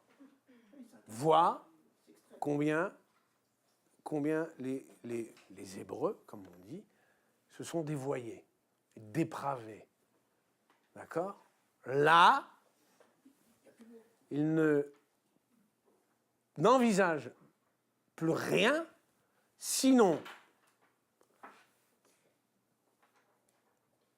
de les châtier, de les punir, et de briser, d'abolir la loi. Shvirat haluchot. C'est abolition de la loi. Hein.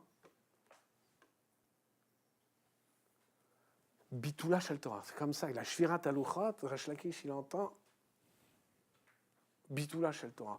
La question, c'est alors, c'est quoi l'Yesoda? C'est quoi la refondation? C'est-à-dire dans l'épisode du veau d'or. Les deuxièmes louchot. Hein? Ah, mais deuxième louchot, tu peux me dire que c'est de nouvelles lois, un recommencement de la loi. Là, on parle de la Shvira elle-même, du Bitoul lui-même.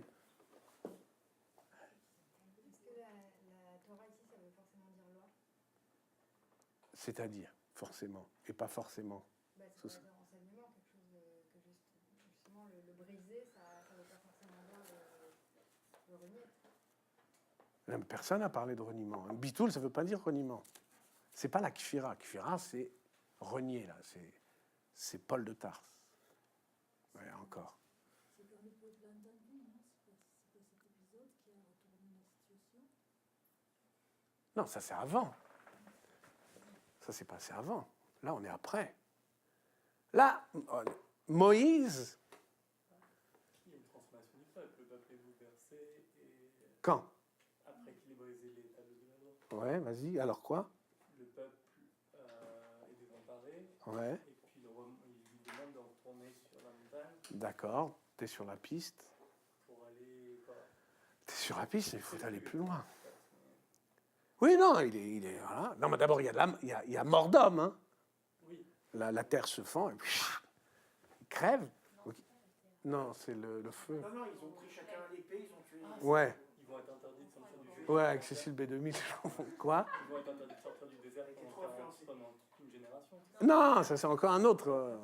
Non, là, il y a mort d'homme. À chaque lévite, Voilà. l'épée. Voilà. Tu sais, puisque tu étais. Donc il y a mort d'homme et il y a destruction des tables, brisure des tables. Alors bon, la loi, c'est d'abord la loi. Après, tu peux extrapoler, c'est l'enseignement de la loi, c'est l'étude. Mais c'est... Non. Non, la question c'est en quoi c'est une refondation. Non, la question que je pose. Ouais. Pourquoi c'est dire loi, Torah? C'est la loi. Pourquoi on entend parler?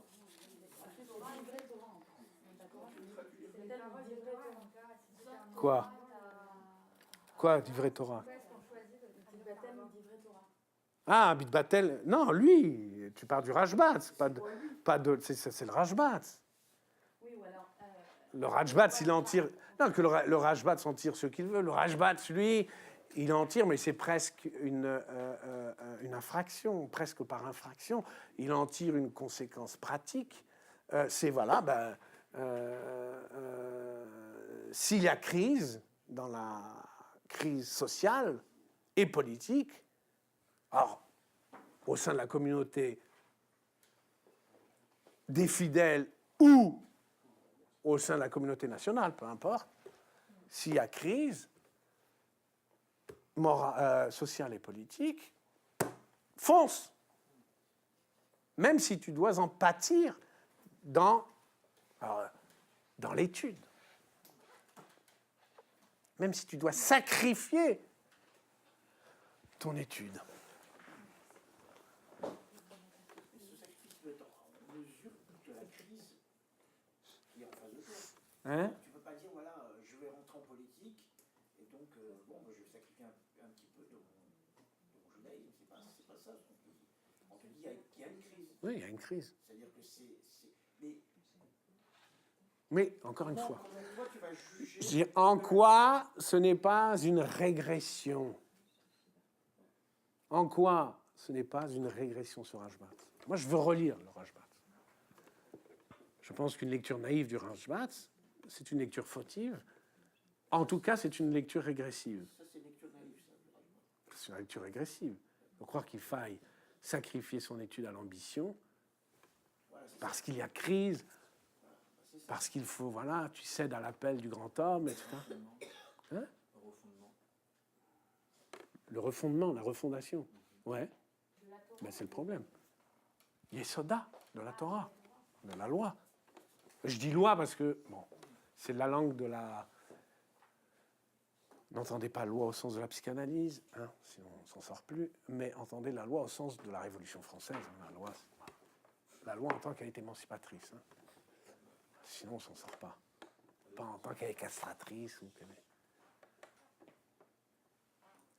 Donc, Bitoula Shel Torah, l'abolition de la loi, Zehu Yesoda, c'est sa refondation. Alors pourquoi? Ça veut dire quoi? Déjà, comment? Déjà comprendre cette dracha. On dit voilà, il y a Moshe voit, constate la dépravation. Allez, on va reprendre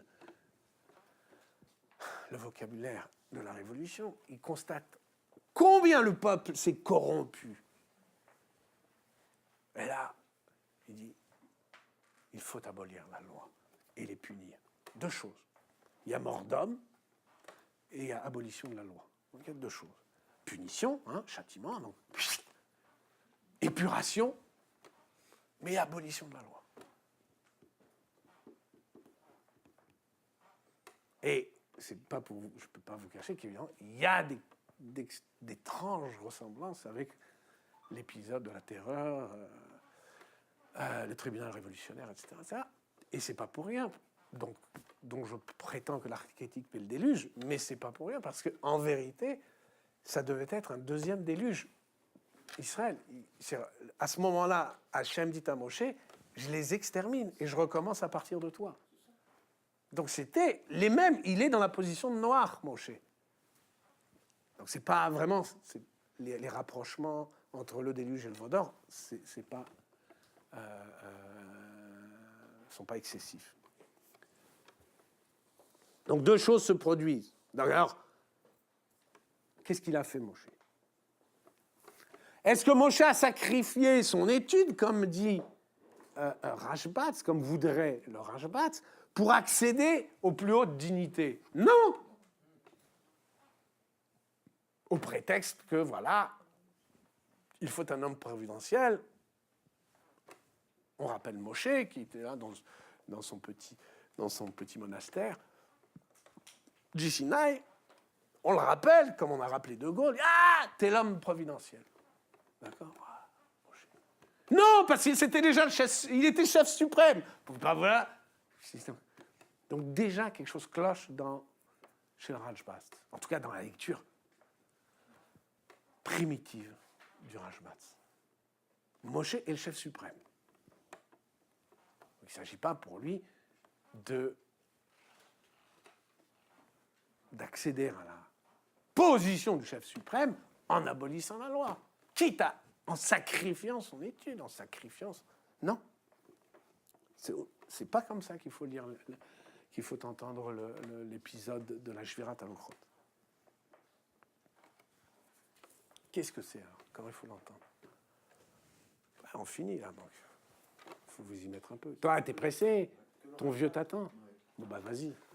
Tu veux dire quoi? Tu veux dire que le Rashbatz, il a pas bien entendu le passage? Ça, j'en sais rien. Mais il s'agit de lire, moi, de forcer, d'obliger le Rashbatz à s'entendre mieux. Qu'est-ce qu'il fait, Moshe? Il y a désordre. Il y a corruption. Il enlève la loi. Il casse la loi. Mais qu'est-ce qu'on fait? Il y a corruption, il y a désordre. Il met encore plus le bordel. Hein? Il met encore plus le désordre en brisant la loi, en faisant quelque chose que personne n'attend. Et quoi? Et ça fait poser des questions aux gens autour. Je sais pas comment. Vas-y, poursuis, vas-y, pousse plus loin. Provient du Situation désordre. d'exception. Oui, d'accord, mais encore. Créer un décalage. Je sais pas comment expliquer ça. Qu'est-ce qu'il signifie par l'acte d'abolir, d'abolition de la loi? Non, ah non, Mais non, il n'y a plus de loi. non. Il n'y a plus de À cause de désordre, Il y a mais une solution pour les Une telle corruption, ça sert à rien. Qui ne sont pas dignes de. Voilà. Mais ça, c'est- Non, mais enfin, La loi, donc, elle est mal transcrite. Il l'a mal transcrite, puisqu'elle lui a été donnée. alors, Il va la réécrire. c'est pas la bonne version, c'est ça. je comprends pas. Il avait un autre scénario dans les mains. On reprend et pas tous à la fois. Ouais, il Situation normale. il cherche à remettre de l'ordre. Il y a corruption, désordre, corruption. Il est là. On impose la terreur. Il devient la loi. On surenchérit sur la loi. Il y a des lois d'exception. Et on zigouille. Ça, au moins, c'est commun, ça. On est pur. Hein? Là, il abolit. Il y a abolition. Qu'est-ce qu'il veut dire? Qu'est-ce qu'il signifie par là? On durcit la loi. Quand il y a des ordres, tu durcis la loi. Je comprends pas, c'est banal. Non, c'est un truc qui marche pas, ça. Non, mais là, tu nous la joues démocrate chamallow. Ça marche pas comme ça. Il faut les éduquer, c'est ça? Tout bête, c'est le prof qui crie plus fort que ses élèves, il ne tient pas de classe en fait. Ah. Si c'est le bordel dans la classe. D'accord, mais le prof qui les caresse dans le sens du poil, il les tient. Non, Non plus. Alors, c'est quoi la solution? j'ai pas dit qu'il y avait une. j'ai Ah pas non, dit il y a qu'il pas avait de la solution. Seulement, je vois pas en quoi crier plus fort, ce serait la solution. Je vois pas en quoi c'est ça qui va faire. Écoute, que la dans société l'histoire, va en général, c'est toujours la solution qu'on a privilégiée. Quand il y a des ordres, on durcit. On durcit la loi, l'autorité. Non. Quoi? Si on coupe la tête d'un des 30 élèves, je pense que les 29 vont se calmer. Ah, d'un élève, tu veux dire. Ah non, mais Ah. en principe, c'est la majorité. Hein. T'as raison, d'accord. Non, mais là, ils sont tellement peu. C'est la terreur. C'est ce que Moshe a fait. Non, mais c'est pas la terreur. Non. Il a Il abolit la loi. Abolition, il brise les louchot. Ça s'appelle Bitoula shel Torah. Bitoul. Après, qu'est-ce qu'il fait? Il demande à. On s'en fout après, on ne parle pas de l'après. On ne connaît pas la suite de l'épisode. Oui, non, à part ça, oui. Non, mais lui, il veut dire, ouais, mais après, on est allé chercher une autre une loi de remplacement. Non, je parle pas de. Ah, quoi alors quoi? Après, il a zigouillé. D'accord, il zigouille. Il fait la terreur, ce que tu dis. Oui, d'accord, mais il abolit la loi d'abord. C'est ça qui m'intéresse. Mais il a aboli la loi, s'il n'y a plus de loi, il n'y a plus de transgression.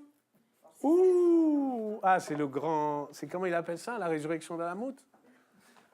Ah non, mais tout à coup, ils sont perdus en fait. Tout à coup, ils sont dans un truc où plus personne n'est cohérent. Il y a un truc qui se passe qui est complètement dans le flou, dans le vague. La cohérence qui était censée, on était censé donner cette cohérence, une cohérence Ouais, avec donc, cette Torah qu'on a. Donc, comme il disait, il surenchérit le bordel, quoi. Non, C'est le désordre, il en rajoute. non, Mais c'est pour les- ok, vous êtes perdus, Il a fait attendez, pour les 2 pousser à secondes, on va changer. reprendre. Pour les pousser à Ah changer. bah écoute, t'as essayé, tu crois que c'est très efficace, C'est ça? pas le professeur qui hurle, ça marche pas. Non, Non, pas hurler, c'est faire le autre chose, professeur faire qui dit- quelque chose. De plus ludique. Un truc qui va faire que tout à coup. ok, Ah, c'est ludique d'abolir la Non, mais loi, ok, c'est j'ai sûr, compris, c'est très il y a un ludique. truc qui va pas dans ce qui se passe maintenant, c'est vrai, c'est bon. Il y a un truc qui Ouais. marche pas, il y a un truc qui se passe pas bien, on va reprendre, on va la refaire et cette fois ça va marcher. Non, c'est dire aux enfants, par exemple, vous avez raison de mettre le bordel. Là, ils vont se poser une question. Ils vont peut-être se dire. Ah, Mais jamais. je sais pas. Mais il en zigouille. On va pas zigouiller les enfants. Bah si, les Bnei Israël, ils sont zigouillés. Les enfants d'Israël, ils sont zigouillés. Hein? C'est symbolique, c'est pas possible. Ah, si. Attends, t'as cru que la Bible, c'était un manuel de bisounours? On les a tués. Eh oui, tu sais combien il y a de morts dans la J'y peux rien, c'est comme ça. Hein.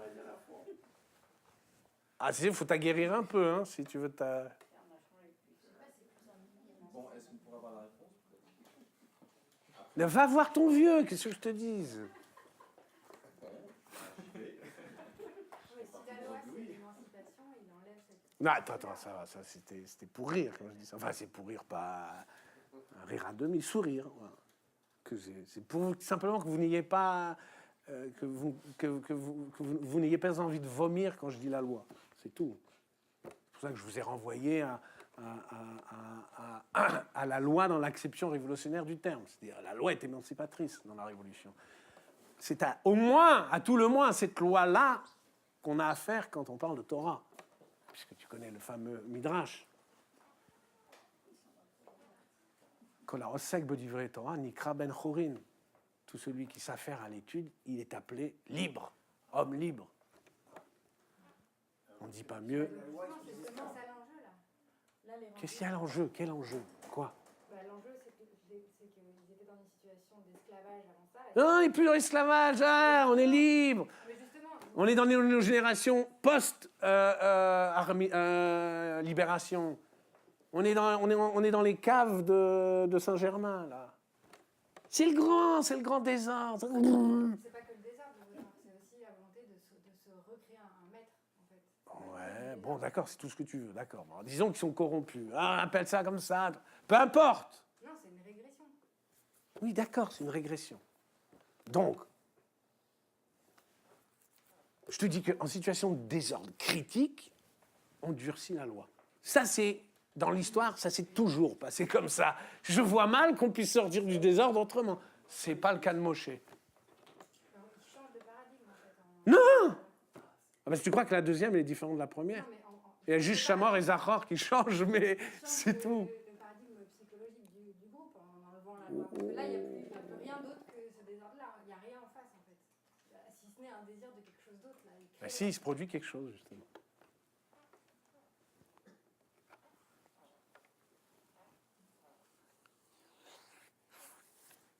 Il leur signifie quelque chose par cet acte.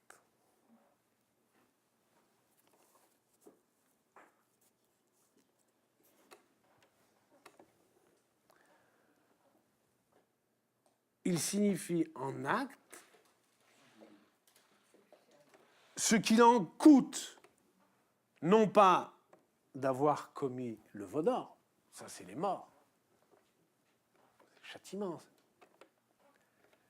Il signifie en acte ce qu'il en coûte, non pas d'avoir commis le veau d'or, il signifie en acte ce qu'il en coûte de se relever du veau d'or. C'est pour ça, hein, ce qu'il en coûte de se relever du veau d'or, ce qu'il en coûte de redresser, ou de alors, je vais le dire un peu, de manière un peu abrupte, de rétablir l'ordre, mais bon, sans nuance, sans connotation fasciste, ni même droitière. Ce qu'il en coûte de redresser, de se relever du veau d'or, ce qu'il en coûte, c'est la Shvirat HaLuchot. Ce qui leur signifie en acte, c'est que ce qu'il faut pour se redresser du veau d'or, ce n'est pas simplement de mourir, il faut abolir la loi. C'est le prix qu'il en coûte de se relever. C'est ça qu'il dit Resh Lakish quand il dit Pe'amim shebitula shel Torah zeu yesoda. Il arrive parfois que le bitul shel Torah, la perte de la loi, la perte de la Torah. Alors, à l'extrême, c'est la Shvirat HaLuchot. Selon Rashbatz, c'est aussi le bitul Torah au sens ordinaire du terme, c'est-à-dire sacrifier son étude, sacrifice de l'étude.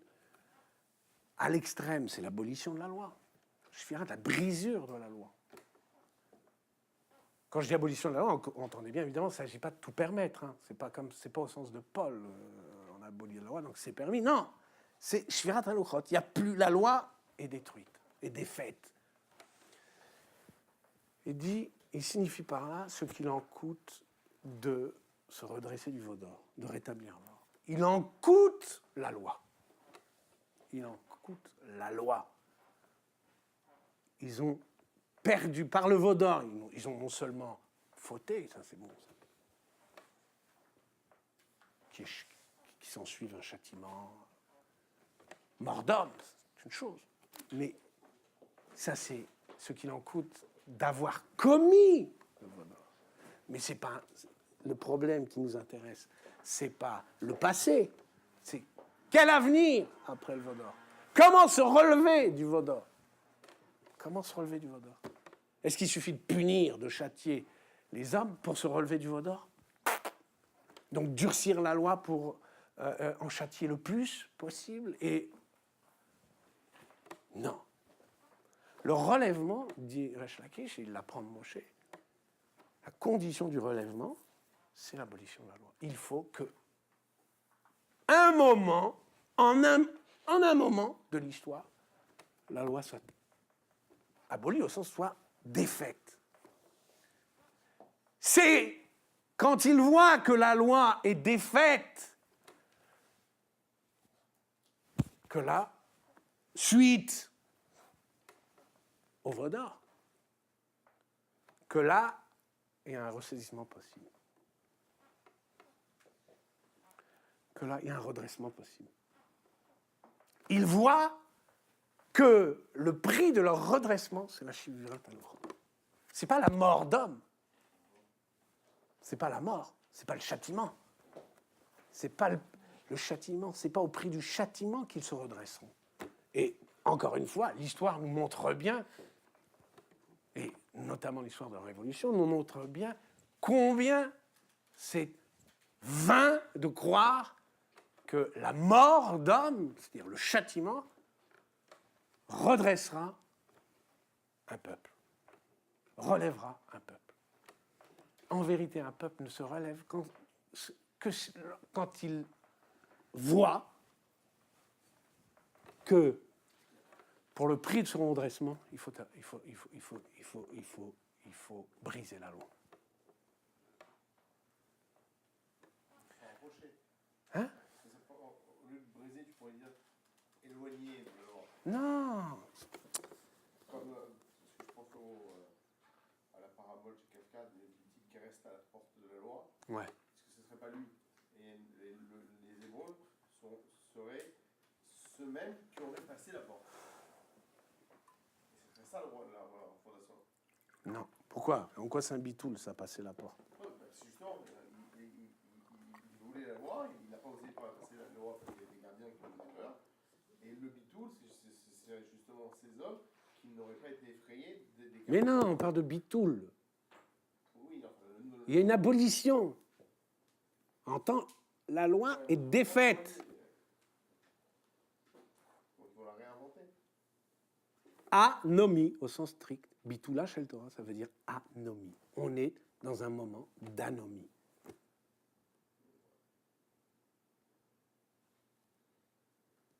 Ce que je veux dire, c'est que le désordre, tant qu'il y a de la loi,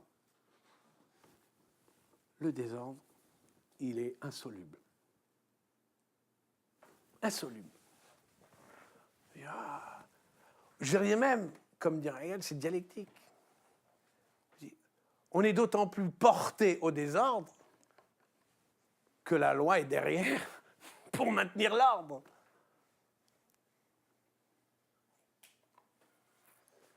Il faut la conscience de l'anomie, de la perte de la loi.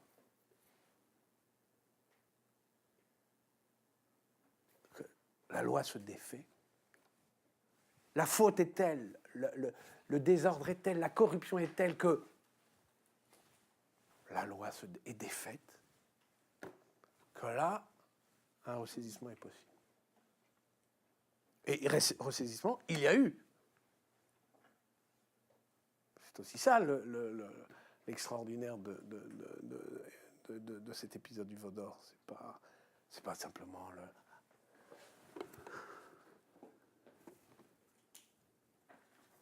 Et ça, c'est quelque chose d'inconcevable, notamment dans l'esprit d'un révolutionnaire. Inconcevable. Ça ne s'est jamais vu dans l'histoire occidentale. On parle d'anarchie. Quand on parle d'anarchie, mais il n'y a jamais d'anarchie, en vérité.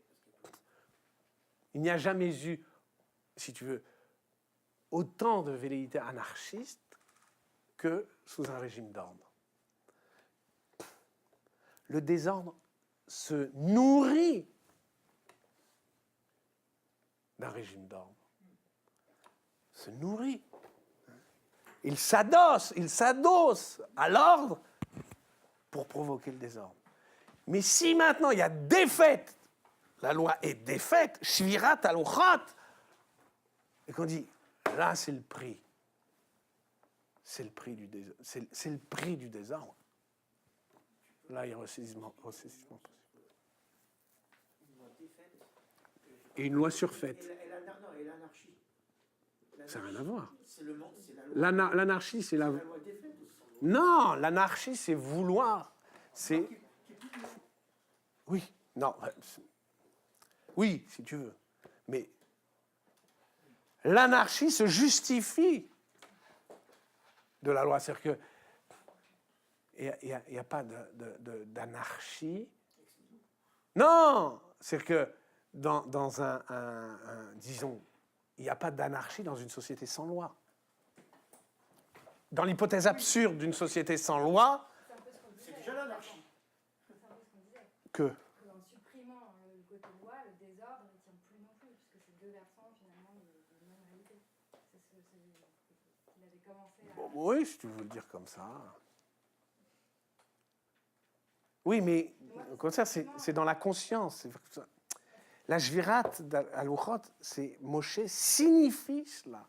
Et il faudrait dire, pour le Rashbaz, si le Rashbaz voulait en tirer une règle de conduite, il faudrait dire, Inachinami, oui, s'il y a crise dans la société, s'il y a crise sociale et politique, et qu'il en va dans ton engagement à toi et dans la conscience collective, il en va d'une perte de la loi, d'une défaite de la loi, alors oui, tu peux t'engager, même en sacrifiant ton étude. Mais s'il n'en va pas dans la conscience collective, pour elle, dans la crise, en période de crise, il n'en va pas pour elle d'une défaite de la loi, c'est-à-dire qu'il n'est pas venu à la conscience collective que, tiens, au moment de ton engagement, que voilà ce qu'il en coûte du désordre, le sacrifice de l'étude et de la loi, la perte ou la défaite de la loi, alors non, tu ne peux pas t'engager. Mais alors pour se retrouver dans cette situation-là, avant d'être un homme qui incarne la loi, que Moshe encore l'incarne, j'entends, mais que j'en tire une règle pour... Mais en vérité, et on verra ça dans Rabbeinu Yonah a dit, il faut aspirer à devenir Moshe Rabbeinu, et quand on devient Moshe Rabbeinu, il faut aspirer à être plus grand encore. Il dit ça, Rabbeinu Yonah, dans sa 3e glose, qui est extraordinaire, mais qu'on verra la prochaine fois.